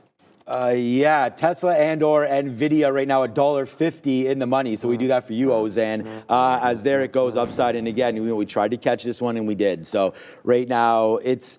Look, does it suck to have Tesla? Yeah, we'll be red on Tesla today, but that is what it is. It's part of the game right there, and I'm fine with it. Obviously, we'd like to be green on Tesla, but red day for that. We'll be fine. We'll wait to see if we can get it upside now with NVIDIA, as it is really screaming there. We just topped some out at 136. I mean, we got some out. We got a couple outs right there, more than one, anyways, at 136.30 as it's trying to get back up to the upside. Shout out to Jay Lee and some of the other traders there, as I remember from past days, you guys yelling at me to make sure that we stay in to NVIDIA. So there it is. Nice, huge move up. And again, it is going to be the #1 trade name for me today on the sticky note, followed by Tesla. So we're following our plan. There's no doubt about that. And trading the active names. Unity, we did have, Neil just brought that up. I just want to talk about Rigetti quickly, and then I'll go back over to Unity and go to Adara. So that's holding that 1550 level. So that's going to be something. Let's go, NVIDIA. NVIDIA is really getting going. Tesla might have just topped out there at 390-ish. Now maybe making a move back. What's up, Adara? You look here at Supercom, SPCB. This company, as you can see here, moved a little bit earlier this week as well on Monday. Actually, Catalyst today announcing that they've had some contracts with agencies in Kentucky. So SPCB with a contract-related catalyst here, float of 1.82 million shares, roughly 1.65% of that is going to be sold short, and the market cap is just over $13 million. Notable relative volume here, 257. Guys, back to you. SPCB. Look, there was a lot of small cappers that looked pretty good today, but I think you got to focus on sticking your lane. If you're a small cap trader, then Tesla's probably not for you anyways. But at the end of the day, I think this one's going to be the one that has a chance to go. So it did wick that top, immediately came right back underneath VWAP. So I got in about a third of what we had last time, but I want to see some confirmation before we take this one for more underneath VWAP, like a close underneath VWAP. But as long as the trend can hold, I'll give it that high. The high's about 389 and change, and we don't mind getting out of it at that point. Unity is tracking towards, I'm going to leave it on Tesla just in case it does that dipsy-do. But Unity is now tracking at 26 level. That's a big over-under. This was the low when Roaring Kitty tweeted on the 5th. Right. So if it's above that number, I think it's breaking out. And if it's underneath it, I think it's looking at least a little bit weak. So I think that's the key price for me on Unity. Right now, it's making an attempt at it, but no breakout just yet on Unity. Charlie Taft saying SMR is having a good day. We'll take a look at that one a little bit later on. If it is, then I missed my opportunity to buy in the old personal account because I like SMR quite a bit, and I did miss my opportunity the other day. So we'll see what happens there. But right now, Tesla, I'm back in. It's a relatively tight stop, and right now you're holding underneath VWAP. So I just want to continue as long as this holds VWAP to try to short this. The downside, Patek saying SoFi is making a bit of a bounce. All right, Tesla's locked in. I have it on another level too. SoFi off $14. Ooh, nice. What's going on here? That chart's a little jacked. Oh my goodness. Yeah, that was probably a pretty easy level there at 14 on SoFi. Look at that daily chart. Shout out to anybody that got SoFi at 14. Yeah, those types of bottoms are the ones that you want to get when you have a liquidity event like we had this morning. I would tend to think if it gives you a higher low, maybe look for a rebound long here in SoFi. That's a heck of a level on a daily for SoFi. NASDAQ back into green territory. Yikes, this is the kind of situation, if you break out the 215 level, there's a lot of people that were looking short because of Tesla and suddenly have to go back into some long. So I took another shot at Tesla because I think this is going to be the big one at the end of the day, but it just came back above VWAP. It's okay to be wrong, but you don't want to stay wrong. I don't mind getting back into it, but I'm not going to hold on while this looks like it's reversing that trend. Time to get back on over to Unity if you can break that 26. All right, yeah, man. I stayed away. We just went long. As soon as we saw that trend change on the market, I'm going to stop taking those shots there at Tesla because eventually they become like bigger than the hits. Just kind of will line up for me, so I'm going to stay away. But there it is right there. NASDAQ, beautiful move back, man. I mean, we've talked about 21.1 before, but didn't quite get down to there. 21.160. But there goes the name of the game. Always seems to be NVIDIA. We said it before, man. Just go after the king and just never stop. There goes NVIDIA. Huge move. We said stay long. We're really glad that we're able to get back into that one as NVIDIA continues to be the long that we had thought it would be. And it got us out and went down another $1. I mean, at some point you got to sort of stay away from that one. All right, so I'm just looking here at Unity. Still up that 13%. Oh, the other name that we wanted to get on dip buy opportunities was going to be Intel. Damn you, Intel. Oh, wow. Right off the open, I guess. Yeah, that would have been. I wasn't bidding at that point. I don't think we would have got that. That looks like a dark pool fill. Yeah, not that much volume. Hold on a second. I get another coffee. That's really cold. $20.20 looks like that bottom right now for NVIDIA, for Intel. But wow, Neil, this is a chicken dinner winner. You guys have seen me in a $20 winner today, and now here's another $2.50 on the board now with NVDA. So yeah, so far so good. It's been a great new year. I hope everyone's had all their fillings up there and ready to go and make some more money here and have a bigger and better year now in 2025, as I'm sure that's what everybody's looking forward to. So yeah, good start to the year so far with a lot of liquidity. I mean, in this market, that's really all that we're waiting for, right, is the opportunity to trade, and you need liquid names and you need opportunity. And today, obviously, with Tesla making those moves and then now with NVIDIA, I mean, it's been great opportunity. SoFi as well, Rigetti, all the quantum names, everything. It's just been a blast of a couple months here with a lot of stuff happening. So been good. Let's see if we can keep it going here into 2025. And then just, the positive vibes moving forward. That's what we're trying to bring. Yeah, I was about to tell you that Rigetti was breaking and holding above VWAP and breaking trend to the upside, but it just did this hammer. It's not a hammer candle. It's a little rejection candle above 16. So let's see if we can reverse that trend. It didn't end up getting to $15, that double bottom, but and you call it close enough. If it can do a rounded bottom from here, hold on to VWAP. We do like it for long. Clearly, if it gets to 18, I think that's a separate trade. So let's look for this to hold on to VWAP. It's not nearly as strong as some of the other rebound names that I'm looking at. Unity, unfortunately, just pulled back to VWAP. It's now a couple of percentage points away from 26. I feel like that's a bit of a missed opportunity there on Unity. Tesla's still making its decision. You've got a higher low put in. So I'd like to see at least one higher low. This would be a nice consolidation level, but I'd like to see at least a little bit more before I would think about taking a long in Tesla. Since I got out of the last short, the market continues to bounce higher and Tesla is beginning to plateau. So I don't know that it's out of the woods. I think the strength seemingly is in the chips a little bit more than it is in something like a Tesla. And so I'm looking at still Unity, still Rigetti, still Tesla, NVIDIA. I'm not straying away from those names until something proves that it's going to be better of an opportunity for me. And Tesla can't seem to decide yet. Rigetti won't hold VWAP. Unity is holding VWAP, which is a good sign. But if it doesn't break that 26 level, then there might not be a trade until we get back down to the bottom, where I'm still inside of this range. If it breaks the low, I'm still looking gap fill on Unity. So I will take low of the day break short on Unity as far as I'm concerned. It's one way or the other. We're breaking 26 up, or we're breaking this 24.5 to the downside. Nothing in the middle for me. Okay. I'm trying to find something else, man. I mean, Amazon's trying to go, it looks like, a little bit. Amazon trying to go. Amazon is going, Sean. There it goes right now. So Amazon, nice little move to the upside, as we can see. Straight up, almost. I mean, 220 up to 224, almost $4 straight to the upside. And again, I'm glad to be obsessed sort of with NVIDIA because we're able to make some money back and sort of really happy to have stepped away there from Tesla. But yeah, missing other opportunities is always the case when you're day trading. There's always going to be, you know, a hotter name out there or something that you look back and say, oh my gosh, we missed that opportunity or we didn't. But that's, you know, that's sort of the rub there. But Amazon right now, nice little move up. I'm going to have to zoom back out a little bit on this to see a little bit better. Right there, 224.50. Yeah, good little top. I think there's going to be a good break spot here, actually, for Amazon as we wait to see if it can get a little bit higher than where we are right now. But a fade back into 223, 223.25. Good levels there for AMZN. I'm still trying to watch out for Tesla, man. I probably going to get back into this short pretty soon here. Just trying to wait to see what it does again at that 390 level. So, oh man, I don't know though. Maybe we'll just leave it alone. We already had that big move down, and then we in and out there. Bitcoin 97 and change. It looks like that is the real winner. Okay, numbers and the desk with Adara. Lower than expected construction spending print coming out here. 0% month-over-month change compared to the forecast of 0.3% and the previous print of 0.4% month-over-month change. So that is lower than expected. Not much of a reaction here in the market, which has had quite the interesting move here. We were poised to open here in the Qs at one point, up more than 1%.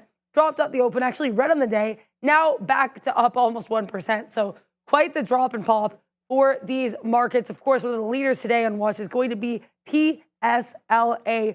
This name's still below that 400, even below 390 as of right now.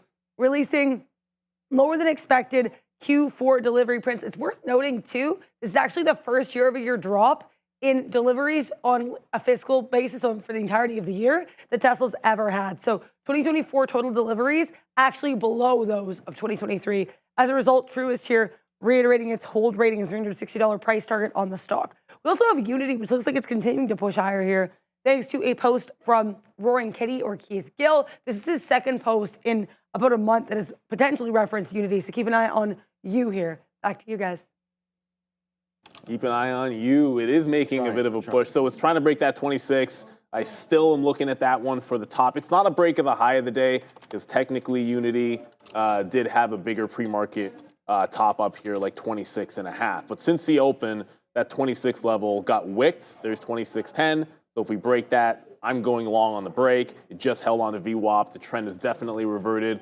Tesla is still, you see, Tesla's just not, it's not that strong here off of VWAP. It just made another curl, looking like it wants to round into the bottom again. So obviously Tesla putting in some lower highs. Yeah, if we hold underneath VWAP, we're going to take another shot at this bad boy. So Unity's very, very close, within 1% of the breakout of the high, and Tesla looks like it wants to roll underneath VWAP. Rigetti, which we haven't got yet. Now it's holding VWAP. This is starting to look a little bit better for Rigetti. If you can hold on here, this local top is a 1640. So 1640 opening range, 1640 before.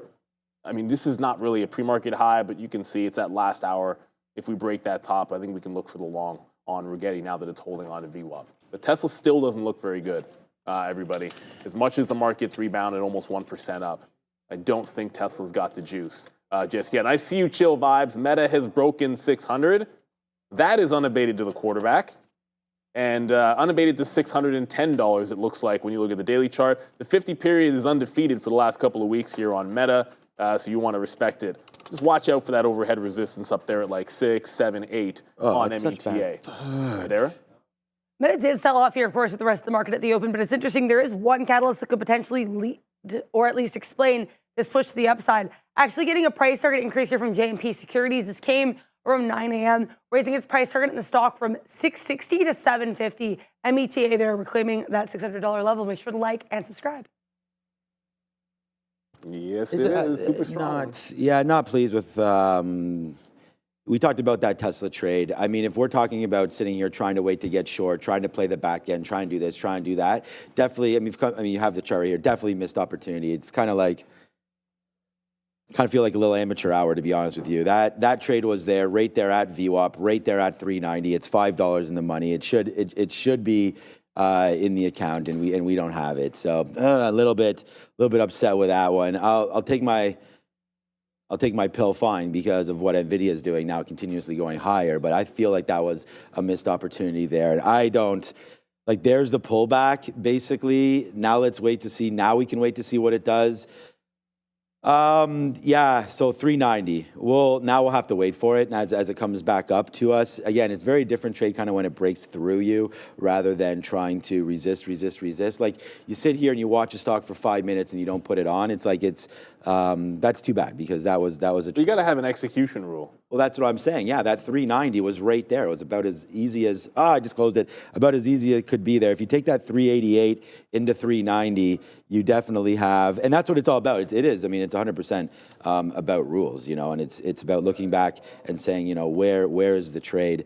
And what has been working for me in the past. And I think that support and resistance right there, pretty key. But you know what, man, to have $3, Neil, in the money on, I mean, I see that we're a little bit light on trades today, but this one right here, there it is, 138 right now coming into play. So boom goes a dynamite there. So we got back in the money, $3. So I don't feel so bad about missing the 3 there on Tesla, 5 maybe on Tesla, but there it goes, man. Nvidia 140 incoming. Wow, that would be nice if we can get that one right now, $3 in the money on Nvidia. What's up, Keep an eye here on Carvana, CVNA, already trying to recover a little bit, but this one dropped with volume on a short report from Hindenburg. I'm just seeing this circulate on social media now. So CVNA with a short float of just over 10%.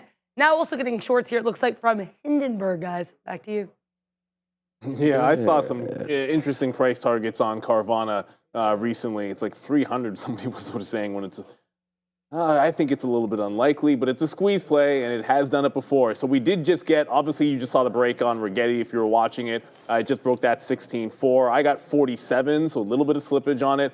Pre-market high, 16.75, so we'll get a couple of scalp trades out there into 16.75, and then this top here at 17 or 16.90 or so. We'll look to get some out on Rigetti. So obviously a very, very strong rebound. We've seen V-shaped recoveries on Rigetti before. So it looks like it's on for another one. Just watch out. The last time it did this, it failed the pre-market top pretty nicely. If it does it again, then I want to make sure we're scalping out and waiting for VWAP on that retracement. And when we're talking about execution rules, if it's a revert trade, I got to play a reversion. So my execution rule is if it's doing a trend line like this, then I have to wait for it to close the bar underneath. I'm not going to chase it to the bottom of the bar. Usually I want to make sure I'm getting the price up at that top. So that's my execution rule on a mean revert, which means a lot of times you might not get it right away if it does that quick dipsy-do move. Nvidia looking fantastic to the upside. Still nothing on Unity. I'd say Unity's a bit of a disappointment. I would be breaking out that top, but we're still waiting for it here on Unity. So we just got into Rigetti, looking for that Unity break at 26. And what else we got going on here? Meta, of course. I mean, Meta's a rocket ship at this point. I'm not chasing the move. I think it's a little bit too tight to that 606 to 608 area that we were just discussing on that 15-minute chart. So I think you want to play a little bit of patience. If you're in it, there's no reason to get out because the trend is so clean there on Meta. But I'm not rushing in to buy any tops like this. Yeah, it's a good point there about Tesla there. Yeah, blowing again to the upside. It's just these little cuts, right? But you're waiting for the bigger move. As long as you have a plan, like, you're getting out for $1, $2 hits, waiting for bigger trades. I mean, you can get it back right now. But Tesla's going to be a red stock today, so we'll wait for it. Nvidia right now, we were able to get some out at 138, our highest level there. 138.20 was our best level. And as I look at it, look, greed is definitely good. Greed is what got us into this spot that we're in right now by trying to hold out for this. But you got to sometimes play technicals, and I'm just looking. I zoomed it out because I was like, where are we really getting out of this trade? And we only have about like little bit 10%, a little bit less than that left on this particular trade. So, you know, so far so good. But at the end of the day, that 138.50, we had seen some tops into there, 138.75. So potentially pullbacks, getting some more out up there would be somewhat wise, I am thinking. So if we get another fill into there, let's just put it at 138. You know what? Now they're falling down a little bit. I'm going to get something out now at 88, 89. I mean, you can clearly see these kind of winners in this market. If you got short early, you got them. If you got long 10 minutes in, you got it. But other than that, you know, can be pretty difficult. So we'll get out another piece right there and sort of just get out now and get back into that 5 to 10% left and now see if we can get a real good runner into back to the positive side. We were talking about the NASDAQ being up 1% coming into the day and then all of a sudden going red on the day. And now right back up. There is room to go. If the NASDAQ wants to go, a lot of these stocks can really, really get going again there. So nice play on Rigetti. I'm still on the same play here with NVIDIA and Tesla and getting a little bit more out and looking for some more opportunities, including maybe SMR pulling back a little bit, still up that 1.5% to 18 bucks. Here's SMR right here, pulling back into like the 200 period. So could be a decent buy right there, but I'm still looking and watching out for NVIDIA as Tesla now back under 390 again. Yeah, it just can't seem to sustain. That could be something. Yeah, I mean, I'm looking at SMR. I was looking at Carvana as well. Obviously, Unity is taking its merry old time to do any kind of a breakout. Maybe Keith Gill just doesn't have the juice that he used to move the markets. I don't know, but it's certainly feeling like it because the pre-market's one thing on lower volatility or lower liquidity, but in the once we're open, pretty much nothing happening on Unity to the upside. Carvana, this is obviously a hefty reversal. So for everyone looking at this, I think it's a squeeze stock, 100%. I won't talk anything positive fundamental. I don't know too much about it other than I think it doesn't make a heck of a lot of sense to me. But it is what it is. So 206 is prior resistance. I think you look for some kind of a hold in here in that $1 range, 526. I like those prior highs as potential bounce spots. If it's going to continue, then you have to continue through there. Unity. All right. I mean, it's very likely the next trade, as you can see. It's trying to break out this top. It's within pennies of it. So I feel as if we're going to get this trade here on Unity almost any second now, and that's what I'm waiting here for. It's just a little bit of a breakout through this 26 level. 26.10, the local high on Unity. And why this price? Because that's what the key bounce spot was when he tweeted on the 5th. And that, of course, is Roaring Kitty, everybody's good friend. Yeah, good friend for sure. Good dip buy opportunity there in NVIDIA if you got it at 137. We do have a new position alert, so we'll hit this for now. It's going to be a smaller one, though. It's a SMR. It just fell into this level. Here's the 5-minute chart. Nice little fall right back into some of these levels where we've seen before. So that's 1810 would be that bottom. So I'm actually bidding, for some reason I put 1806. So we're bidding 18, just close to 18 there. If it does break below, then we're going to get out of SMR. Give it some room now to breathe as the market's trying to, get right back there up into the upside one more time now. So there goes SMR, whatever. We're in the money 10 cents. I do have an offer up near 40 to get something out. That's kind of where that 200 period moving average is. So if we can get a little bit of a blast up there on SMR, that would be good. Palantir, 76, not good. 76. There for PLTR. Yeah, but I mean, it got as low as 72 there. So I don't know what was going on earlier. That was a huge missed opportunity again. You know, although being on Tesla today has cost us money. You know, we're not up on Tesla. But definitely that Palantir fall down there into 72.50 would have been a good play for sure. Look at that, right back up to the 200 period. Yeah, good look if you're looking short on something right now. Palantir right back into that level. Not bad at all. Now that I see that, I'm actually going to... Now that I'm like... And again, Palantir is not making me change my mind on NVIDIA or anything like that. It's just... thinking about like how top heavy maybe this market is right now. Nice move to the upside right now into some of these pre-market levels. And then just looking at Palantir, they're saying to myself, do we really want to go short anything right now? But there is, again, like I'm in NVIDIA, so I'm biased to the long, which you really shouldn't be because you got to trade what you see and maybe not just what you think. Like if the trade is off, you got to get out, which we did with Tesla. But right into there, $76 coming back right there would have been a nice play to go short with that 200 period. So you guys asked for a little bit of a look there. And there's the break higher. This is why I'm not in this name. As we continue to break everything there upside right now. Nice move again. SMR. There it is, Neil. It's another winner right there on SMR. So hopefully that can now go. We just took 23s to 37s, 15 cents there on an $18 name. Let's see if we get a little bit higher on SMR as NVIDIA going right back to day's high. So two decent winners on board right now. Yeah, I still think the market's looking like it wants to break out that top. I mean, I feel like nothing's really changed. All right, Rigetti still wants to break the high. I still think it can get through that top, and there's plenty of room to get to this 17 and look for some ads. If it can break 17, I think the gap fill is right to that 18 level we talked about. But there's that NASDAQ. It's just screaming toward the high again. So I don't think there's anything that's setting up particularly great for a short trade if we fail that high. If we fail that high, the only thing that still looks like a short, I hate to say it, it's like Tesla, but I'm kind of backing away from that until it picks a trend direction off of 390. The other name worth watching is to sort of go back to the well, what was I looking at for resistance up here? And it's AMD at 124. So when I sat down, I actually had an offer pre-market in front of 124 that I've subsequently canceled. But it's very close. You're now $1 away. If we do scream a little bit higher, it's multi-day resistance on AMD, and it would be the next level worth trading. So Unity doesn't seem to want to break higher. Rigetti sits about 10 pennies in the money, but it's done that before. I wanted to get to that 17. It's at the 16 half zone. And Tesla, I know a lot of people are still looking at Tesla. It's like, you've got to be kidding me. It's still, even with this move up, it looks like it's still a bit of a short. It has not really held out and about above that 390 zone. So I would watch out for this one. Tesla not looking very good. I don't think it's going to join the party just yet. All right. Yeah, overall pretty, I don't know. I mean, the problem with Tesla was just this early take right there. Yeah, that part was crazy, but that part was great there. And we've, again, there's the 390 that we talk about, and we went over to SMR instead, which was definitely, not definitely a mistake, but, wow.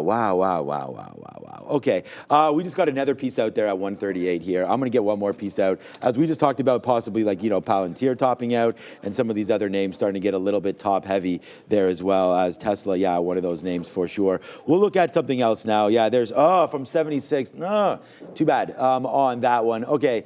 SMR we're in, DraftKings 37, not much going on there. Let's see what else is happening. Mara 97 and change now for crypto. Great day there in the crypto universe. I mean, we'll look at IBIT to see what's going on there, but Mara potentially topping out as well. Right there, 18, 20 as well. Like what resilience there in NVIDIA right back up again as we just got something out, I think in the 60s, didn't we?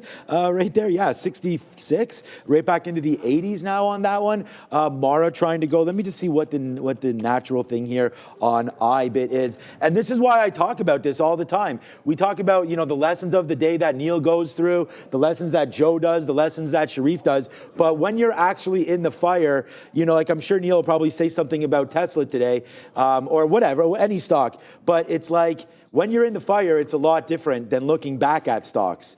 So that's the one thing that we always talk about. It's like, it's easy to say, wait for this confirmation, wait for that. Like it's easy for me to go back and say, I should not have been in this all the way to the downside. Be patient, wait for news. Don't trade news the minute you hear it. But I already know that, and yet I'm still in it. So, you got to take trading with a grain of salt, man. It's the trades that you're actually in are the ones that count. So right here, Tesla, we should be in that one. Make sure you guys do hit the like and subscribe. Let me see what these numbers are at here as we talk about lessons. And as you guys can see, unfortunately, wish Tesla was a lot bigger. 97, thank you so much. Almost 10,000 of you watching right now. About 10% of the like button right there. Dara, Sharif, Brendan. We got to get Joe up on here as well. We'll fix that and get that going. Hey, man, I'm always looking out. I'm always looking. Joe, you've been saying it for a couple of weeks. I'm looking out for you, my guy, right there. The chat's been all over that as well. Oh, has it? Okay, well, my bad. I hadn't seen that. But, yeah, glad to bring it up there, Joe. So hopefully we'll get that going. Ramin, get on that there. We'll get Joe on that main page. All right, so far so good, man. SMR and NVIDIA starting to go a little bit there. Yeah, Uber. Yeah, you guys are talking about Uber. Sebastian's got to get right here. Yeah, good. This is why. He's too pretty for the cover. Yeah, that's what Sebastian says. Sure. Yeah, you know what? And obviously you didn't want to admit this, but you can't have him making me look bad, man. Like he's too handsome of a gentleman, man. And Joey Options, of course, we're gonna get him on there. That was the whole thing. I told you when I first saw this guy, I was like, you went in the wrong door, my guy. And he's always dressed to the nines too. Like the guy is like a walking GQ ad. You don't even see the. Oh, they know. They know. Trust me. Like he's got a coordinated. You know what we're saying? So I still think the market just pulled back a little bit here. So the bull flag that you're seeing on Rigetti is about, you got like 16.2 here and you got 16.7 up top. But I think the money fills are probably in and around the 30s instead of the 40s where we're getting it. So until we get a breakout trade, we'll just scalp inside of the range. But if we do pull back, I'm right back to AMD. It's like, Tesla delivery numbers came out after we write notes and prepare. The only stock that I was actually looking short before that was AMD at 124, and it just failed the 123 top and could fail VWAP if we roll over. So this will be the one that I watch. If we don't get 124, obviously the 123 level has been a bit of a sell. They'll try to work off of that for AMD. I've also seen a few people talk about Uber, and Uber is having a very strong day. I think there was like minor news on it, like somebody at CNBC on their last trade or whatever segment they do called Uber their buy. So it is gapping up, and maybe it had something to do with that. But Uber now trying to break out on the daily. Yeah. So good look for anyone that's on this bad boy. Uber looking pretty fantastic. But I think the stock I'm going to add to my watch list here from Rigetti, Unity, Tesla is going to be Advanced Micro Devices. All right. Oh, man. I cannot. That Tesla is a pretty big miss there. 383 now, straight pointing down. Like if you were ever thinking that the market was toppy there, like we had sort of indicated about NVIDIA there, but it looks like, wow. Yeah, NVIDIA, nothing compared to what Tesla is doing. Sorry, Palantir was the look on the short there. Nothing compared to what's happening there in Tesla right now. 382 and change. Some more downside action right now, and not nice. That is for sure, as Tesla starting to continue the downside into 381. I mean, we may get that break there coming out a little faster than we had thought now on TSLA. So watch out below right now, like coming off for sure. Oh boy. Okay.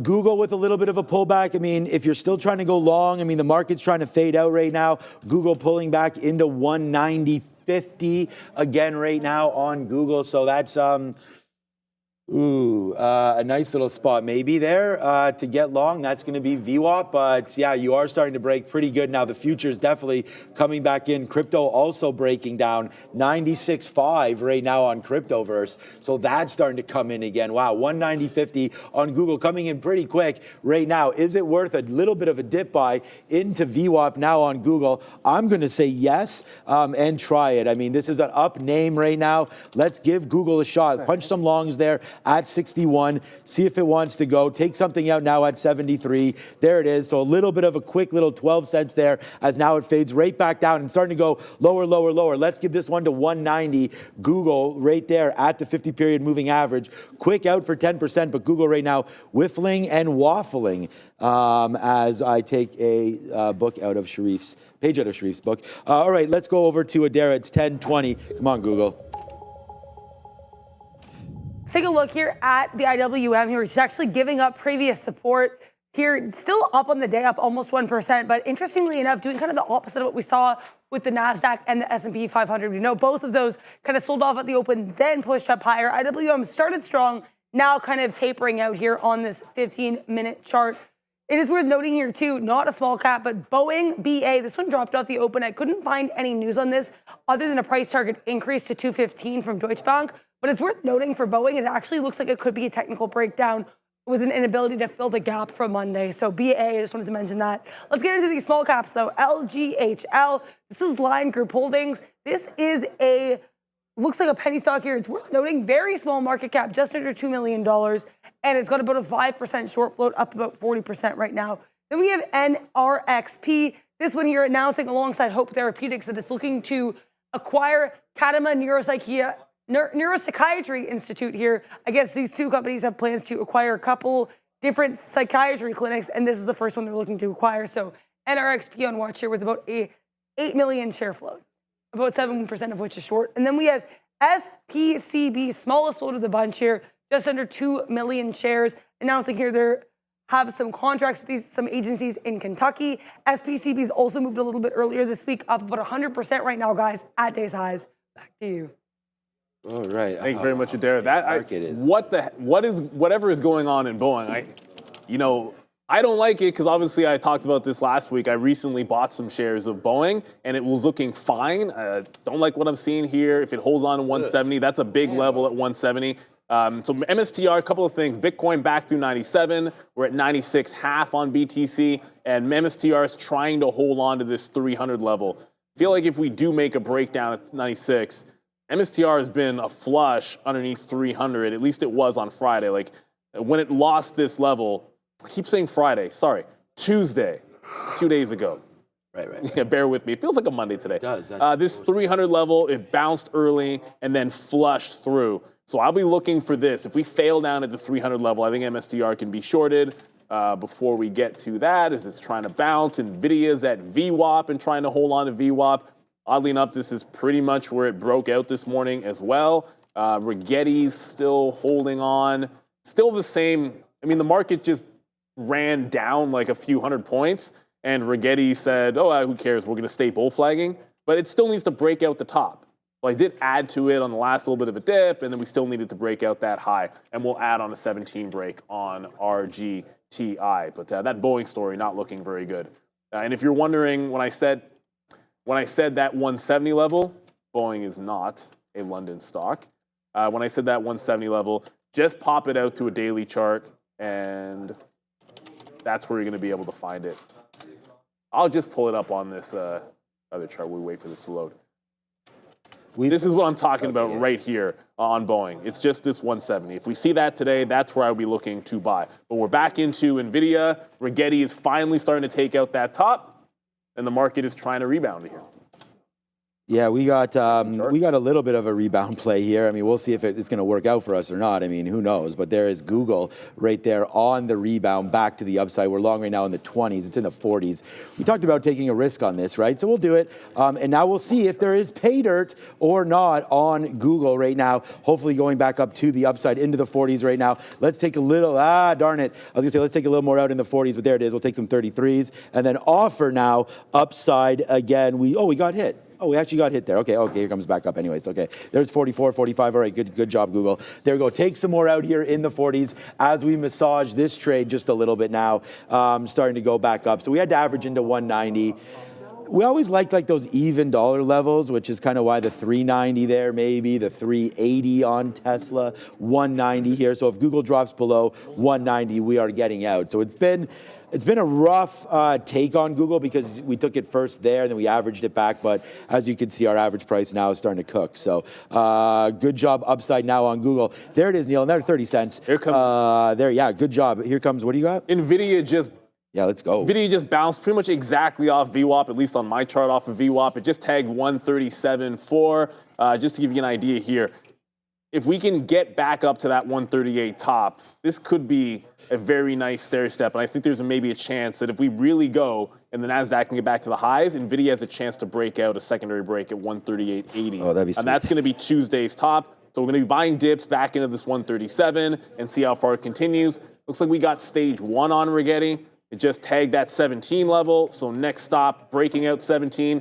There's about 200,000 there were 200,000 shares at the 17 level, which just got broken on Rigetti. So step 1 was taking the 16.4s and 16.5s into 17 even. Now I'm looking dip buy or consolidation above the 17 level on Rigetti for a little bit of a continuation play.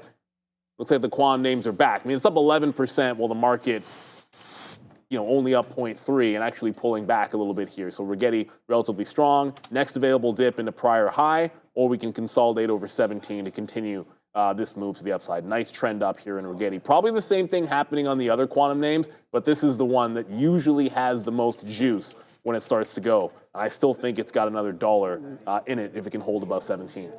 All right, guys, so we are down a cup of coffee here on our friend SMR. It does actually wind up breaking, so I didn't even really realize that. But SMR to the break side, we're only going to have, I believe NVIDIA will be possibly a green name and Google's a green name. Other than that, we're going to wait, and NVIDIA is going to be position pending here as we hope to get a bigger upside move. But as we just, I mean, Neil just talked about it as well. But right there, we got a piece out at 137.25s maybe there. I can double check it, but nice trade there to get something out. I'm still not like super excited that this market is just straight upside or not here, because getting some more out, the NVIDIA, Google. We have 4 trades today: Google, NVIDIA, SMR, and Tesla. And then there is right there to the 50-period moving average. You got to absorb and look at some of these things, because when they fail off of that, that's that whole hindsight teaching thing again. Like, oh, it came up to the 50-period, I should get out. So as you're in it, I feel like you sometimes, being in too many names, you can miss kind of like obvious outs and potential trades that maybe you should have made. So right there, we're going to empty out a little bit more there on Google. Still hold about 40%, I think, of this trade. But we're going to wait now. If it breaks through 190, we can scram, because the market trying to bounce back. And I would trade the market. It's just we missed the opportunity. The time to look at the TQs or the NASDAQ is when you finally see a big run and then maybe a little bit of a base, and then you take the shot to revert back, or you do the same thing down here, a shot to revert back this way. Or, in my opinion, there's always ors, you got to put on and watch out for VWAP or the 200-period moving average, which I don't have on here. I have it on the TQs, which is what I trade. So let's just have a quick look at where that 200-period moving average is on the TQQs, and then say, yeah, so there it is right there. So that's the trade that we already reviewed. So we said that, basing out at the top, then the breakdown right there could have been something to look at for sure. What did we just get filled on right there? Oh, we got filled on Google. Okay. So Google does make a move back into the 30s again, right back into the 50-period moving average. So another out, or sorry, VWAP, another out there for Google. Now we'll wait. If we can get 50s again or 60s as the 50-period goes upside right now, we'll see if we can get going on Google. That should be a little bit of a bullish trend with the trend line starting to point northbound. So we'll wait and see if it wants to work. There goes NVIDIA again, though. Yeah, it's back to the 137. Distinctly different. I'm going to show you 2 charts here, because AMD, so NVIDIA, we're in, it's holding VWAP up. AMD is holding VWAP in the other direction. So AMD, while up 0.7%, it does look like it's made a little bit of a right-hand turn to the downside. So I still think this one, we're not going to get 124 at this point unless something crazy happens. The short back into VWAP is looking like it's going to be in play. Let's get up to the desk, because Adair was about to talk about crypto. MSTR made a heck of a bounce off 300. It did not eventually fall through. A good bounce for that name. We're going to talk a lot about crypto here, but really quickly, too, I want to mention this report here on another potential dock worker strike. Wall Street Journal just reporting here that the dock workers and employers, which again is related to the International Longshoremen's Association, which briefly went on strike earlier or I guess last year now, 2024. Anyways, they're reportedly set to enter negotiations on January 7th. Keep an eye on some of these retail names as we have talks of a potential resumption of a strike for some of these longshoremen and dock workers. So keep an eye on that. In terms of crypto, I have this graphic that I think is pretty interesting here. This is courtesy of Charlie Bolello on Twitter.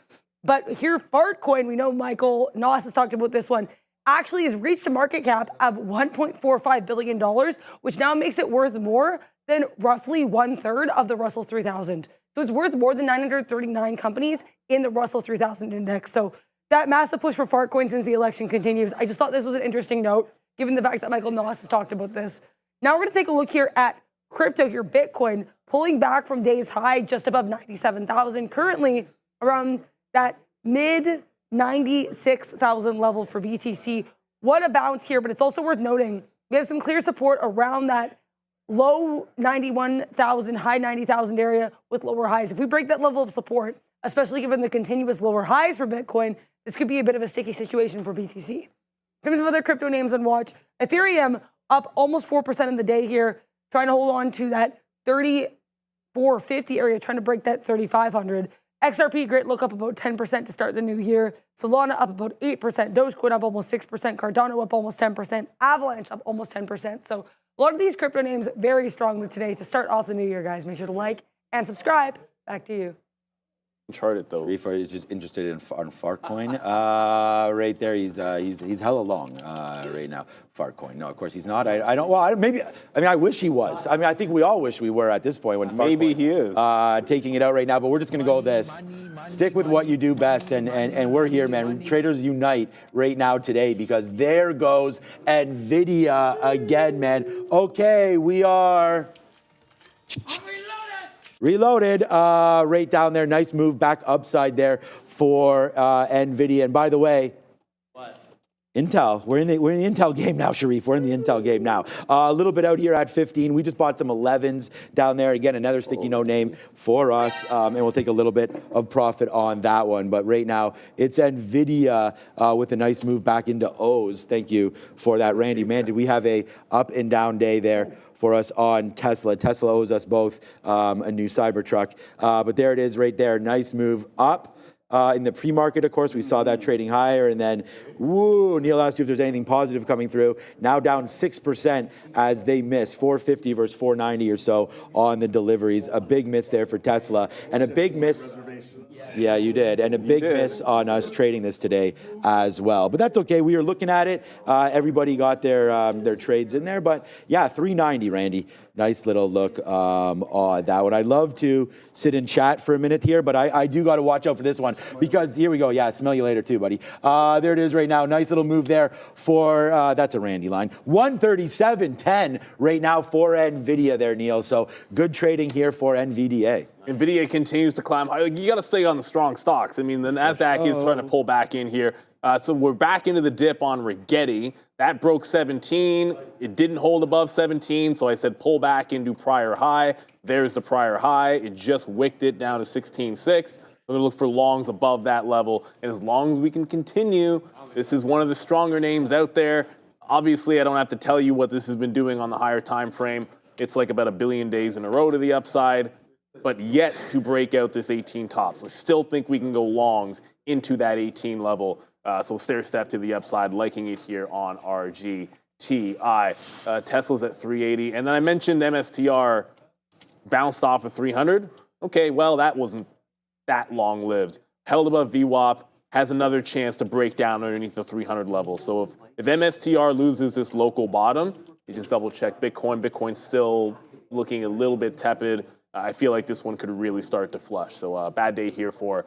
Actually, no, sorry, good day for MSTR, but it just lost VWAP. That big bounce, $5, already coming right back in. Did not last very long on MicroStrategy here as Bitcoin's doing its best to hold on to 96K. I only want to look, if Bitcoin breaks lower, I think MSTR is usually the one you want to look for the short end. I wonder if everybody's just so excited about waiting for, things to drop through, like the inauguration and all this. We're maybe getting a little bit ahead of ourselves. Maybe quick little pullback into the beginning of the year. Definitely a possibility. All right, we're getting out some more here, 14s and 15s, because honestly, man, I'm trying not to play around too much with this. And that, of course, is Intel and the semis. They haven't been necessarily the best stocks to trade here today, needless to say. So we're going to have to slow down our roll just a little bit here on what exactly we're trying to get out of Intel and NVIDIA. So it's been a really good play. There's been no doubt about that. There goes NVIDIA, now 50 cents on the reload. And then we talked about our Intel reload as well, which has been working out for us. So yeah, so far so good. Just a little bit though. There, NVIDIA now in the money, now 50 cents. So that's pretty good. With Intel up here in the money now 10 cents, man, we should take some more shares out on Intel. So let's just do that right now at 19s. We feel pretty lucky about doing that right there. So another banger right there for you on Intel. And believe it or not, Intel probably is now P&L #1. Can you believe that? Right now, out of everything that Neil and I traded today, Intel, we just put on literally 2 minutes ago, 5 minutes ago, goes to P&L #1, making me think like just wasted an hour and a half, 2 hours there. But okay, let's go back over to the desk now and speak with Miss A. Or Neil. Well, I think we get an opportunity to talk a little bit about eSignal. Why? Because all traders are looking to step their game up, and why not do so utilizing a charting platform which gives you everything you need in one spot. So you can trade smarter, not harder. At the end of the day, we all know that you want to be able to find opportunities. That requires watch lists, That requires a quote board, that requires access to every single trading opportunity or indicator you might imagine. eSignal's got it there for you. When you want to back test, eSignal's your choice. You want to run an API so you can automate some of your trading, go ahead and do that if you're a coder. It makes it easy there in eSignal. The other thing which we talk about, we like a lot about eSignal, is the tick replay. The ability to go back, watch in the moment what was happening when Tesla broke 400. It happened pretty quick in the pre-market, but with tick replay, you're able to see where the liquidity ended up being on a name like that. So these are charts that are going to change the game for you. Reliable data, the market's open, they're going to have the data there for you so that you can do what you need to and execute your trading plan.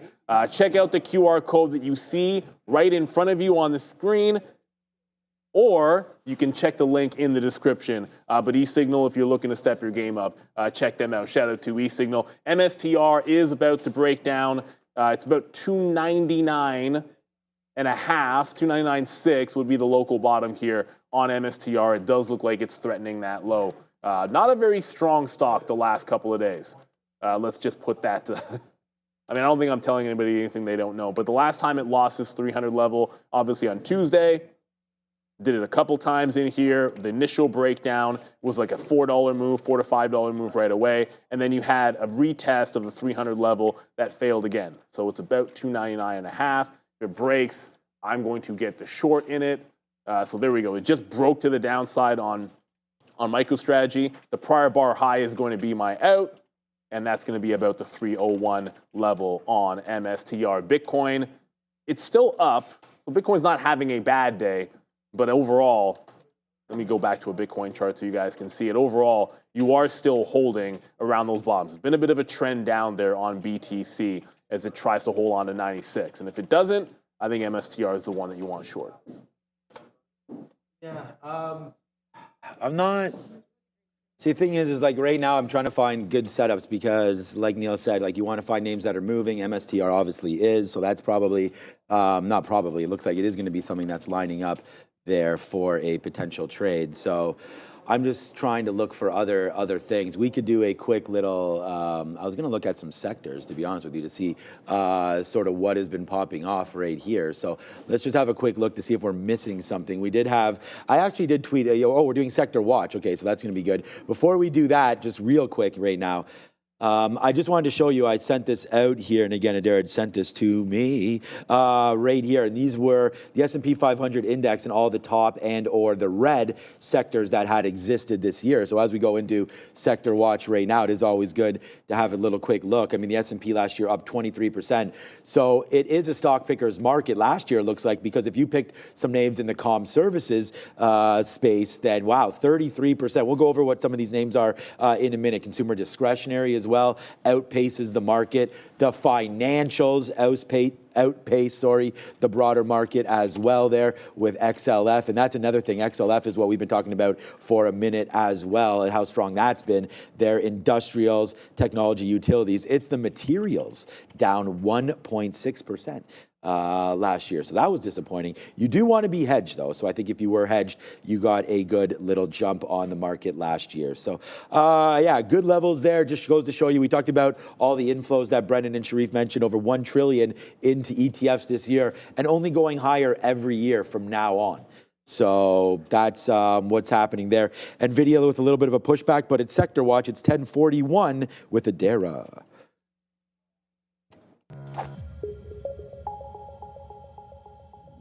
We'll start here with these strong sectors. It's worth noting lots of strength in retail trade, though Walmart a little bit to the downside. And again, we do have these names on watch as the Wall Street Journal reports that the strike talks for the dock workers actually might resume as of January 7th. Lots of strength as well in energy, minerals, and utilities. We also have these sectors on watch. We're seeing some reports that there could be a cold front happening here in early January. So keep an eye on utilities. CEG really strong here, up about 6%. Health technologies has some bright spots as well. Producer manufacturing. Consumer services, McDonald's up almost 2% here. Industrial services and transportation all looking pretty good here as well. Take a look at some of these technology names. Electronic technology has NVIDIA, Broadcom, Micron as well, really strong, but Apple lagging a bit in this sector. We are seeing some reports are actually going to offer a promotional deal in China for iPhone 16 due to some concerns about their competitors. Meta, a great look here in technology services with a price target increase from JMP Securities, but the rest of the sector a little bit weaker today. Make sure to like and subscribe if you're enjoying the content. Yeah, good call on that. Thank one. you very Hit the much, hit the Adara. subscribe. And thank you very much to Rohit as Yes, well what's for up, the Rohit? super chat. Rohit Sharma, why drug sector stocks like Moderna rising recently? So, well, if you don't, okay, first things first, we did get a 98 change fill on MSTR after the breakdown, and then 96. I mean, you can kind of see, like, in the afternoon when it broke 300, like that was the resistance level, and then the other resistance was at 96. So on the way back down, I'm going to put my bids out in front of those levels. Moderna, since the election, obviously with Trump's pick, Kennedy, it's been bad for any of these pharma names, any of the COVID-related names, for sure. I feel as if Moderna could just be a relief rally. Like, the worst has already happened to them. They got booted out of the NASDAQ, and it just seems like technically it's held on to a nice consolidation. But when you look at this trend, I wouldn't necessarily be bullish on this thing until it can close out and about above like 47, 48. 50 period probably needs to hold on the north side. Like, look at this trend. Like, I would be respecting the 50 period moving average until proven otherwise on Moderna. So yes, it's up 3%, and it has been doing okay the last couple of trading sessions. But you got to be able to put this into perspective.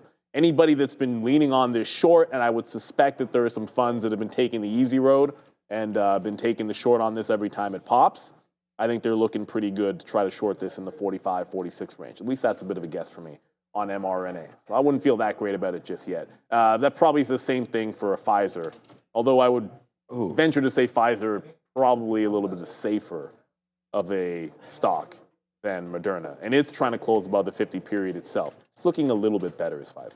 Have you haven't heard Benzinga Pro all day, I don't think, right? Because I've heard it a couple times. Oh, you have? But not much. A little bit less than usual is the best output. Okay, I haven't heard it once. All right, we'll figure out what's going on, because I do still hear the throws. So, all right, Nvidia's going through tons of volume. It doesn't look like it right now on the day, because it's not going through like a lot of I shouldn't have said volume. I just more like volatility there, as it's just up and down like 20 cents right now. As I guess the problem is the volume's pretty light here and just being taken up and down by algos right now. So we'll absorb this, understand what's going on right now, and just try to scalp a little bit more out. We're long at 136.50 there. We've rode this all the way to the top. It's trying to hold out for the 200 period. Whenever that loses, we don't really like that too much. So that is a slippery slope for sure here on NVIDIA. As we already took that up, we were talking about 138. We got that level. And the reason why we were able to scalp out of some of that is, again, we did wind up zooming out, and we did talk about some of those levels that we had seen before on NVIDIA, so that could be something there to have a quick look at. We did get some more out of Intel as well right there today, so it's too bad about Google. Like, Google will be, so we'll be down a cup of coffee on Google, a cup of coffee on SMR, we'll be up a cup of coffee on Intel. Like I was saying, that Intel's gonna be the #1 name and it's a cup of coffee. Like, it has not been a very aggressive day. I mean, I know Neil's been on Rigetti. I haven't really looked at any other big movers there today, but I don't, what is this at now? 16.29, yeah, so I don't think we're really doing anything on Rigetti, as that tried to break 17 and did, it looks like, but only got 10 cents. Fade rate back. Okay, well, now that we're back into view up in the 200 period, your boy's getting interested again here on Rigetti. So, all right, I believe that was a call for Adara. Speaking of quantum, QSI, actually great look today. Quantum Sci Incorporated up about 21% right now. This is a short float of about 11.5%. No news, but we know quantum has been strong, and I'm also seeing some alerts here about some option sweep for QSI. So keep an eye on this ticker. Also on watch here, I'm seeing ICG popping up a little bit. No news on inch change. This is a Chinese ADR. It's up over 100%. This is a small cap runner. Market cap of about $500 million with a float of 23.2 million shares. Again, no news I'm seeing here on ICG. But relative volume, almost 280, guys. Back to you. We're in Rigetti here. So let's wait to see right now what winds up happening as it comes right into VWAP. We talk about being patient, so that's what we did. Yeah, we're long right now at 16. 29. So we'll see if we can get a winner here on our GTI. But that's what that is right now. So we're going to go in and out of that right here. We'll see if we can get upside first so we can get out of some of it. I am offering right now on our GTI 40s. 41s, then 50s, then a little bit more after that. So we'll wait to see where the upside lies here on our GTI today. Yes, sir. And I thought Unity would do more, but it's not. So if it's not going to hold above 26, this is that 26 break we're looking for. So I'm only looking at two things: above 26 or breaking down under the low. So we took the low break, came right back into the prior bar, and then we got out. So it's going to do it again. Then I'm just going to jump into the short on Unity. It's one way or the other. We want to take this one to said downside. Tesla, which I know we haven't really covered. There's Rigetti. Low of day on Tesla, now trying to bounce off of 376. So Tesla, this is a double bottom. If it cannot hold this, still that 360 level is going to be in play. And shout out to everyone that mentioned on Boeing. Of course, there is news, penalties from China weighing on that stock.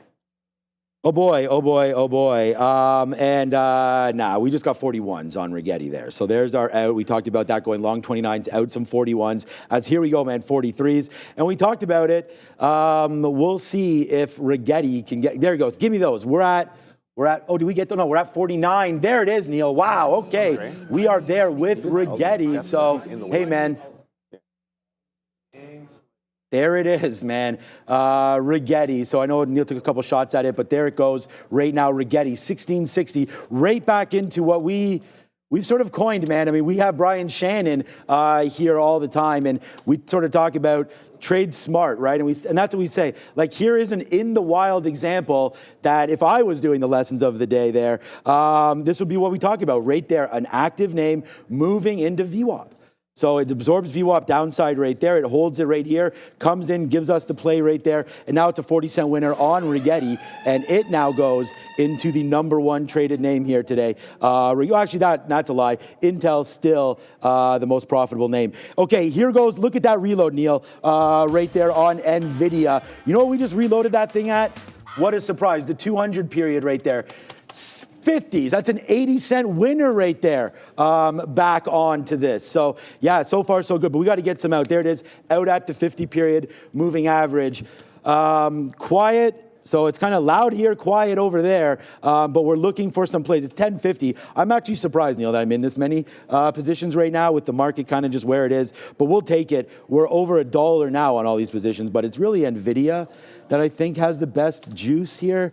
But I'm going to take some more out at 137.25 if we can get it right now. So there we go. We do get it. And now we'll wait to see for an upside play. It's NVIDIA. It's Rigetti. Wow, there goes Rigetti, man. Rigetti's been a very, very big trade for us right here, Rigetti, man. Throw it up in the sky if you are up on Rigetti right there. These quantum computing names continue to go crazy. Sebastian, man, I don't know what's for lunch. We haven't been getting the lunch updates in a while right there, but hopefully very, very soon. But what a celebratory moment right here for traders of RG, TI, NVIDIA, and Intel.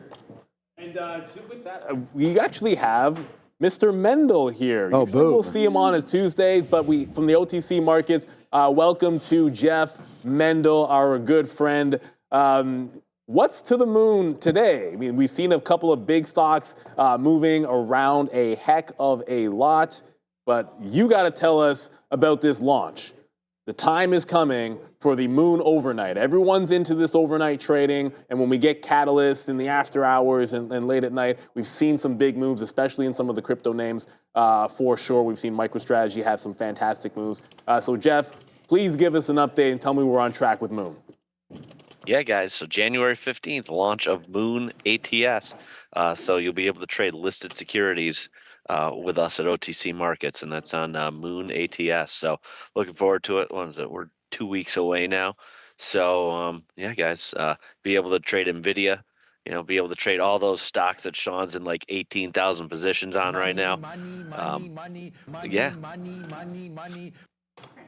So looking forward to it. But we got to talk about that shirt, Sean. What the What's going on there? That's pretty. I know you don't support playoff teams, but this is the Green Bay Packers. Remember, I don't know if you remember last year when the Cowboys had a great season, actually one of their best seasons in probably 20 or 30 years. And then what wound up happening was the youngest team in the NFL came in there and beat you guys in Jerry's world to eliminate from the playoffs. And I didn't even know you were coming on, but you're the one that brought it up, Jeff. And I want to thank you for bringing it up once again and wish the best of luck to the Cowboys in the 2025-2026 season. I think they could have a nice little play there. But one other thing I want to talk about real quickly, Jeff, as we talk about Moon, just to get back on track here, to give you a little bit of a bump here as well. Thank you so much for coming through last month. That was a lot of fun. We hope that you can come back.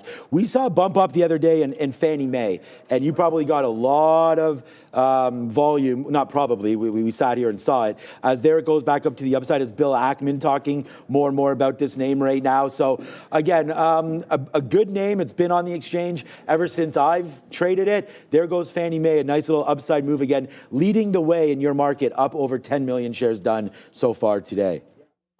Yeah, so that's a great one to talk about today. So I think it was up almost 7 or over 7% earlier in the morning. That's FNMA. Now it's up around 5% right now. Tons of trading activity in this thing. Over 10 million shares traded so far today, and it's we're only just over an hour into the trading day. And so this, I think it was all around Bill Ackman's comment. He's confident that Trump will privatize Fannie Mae and Freddie Mac. So definitely a lot of buzz there.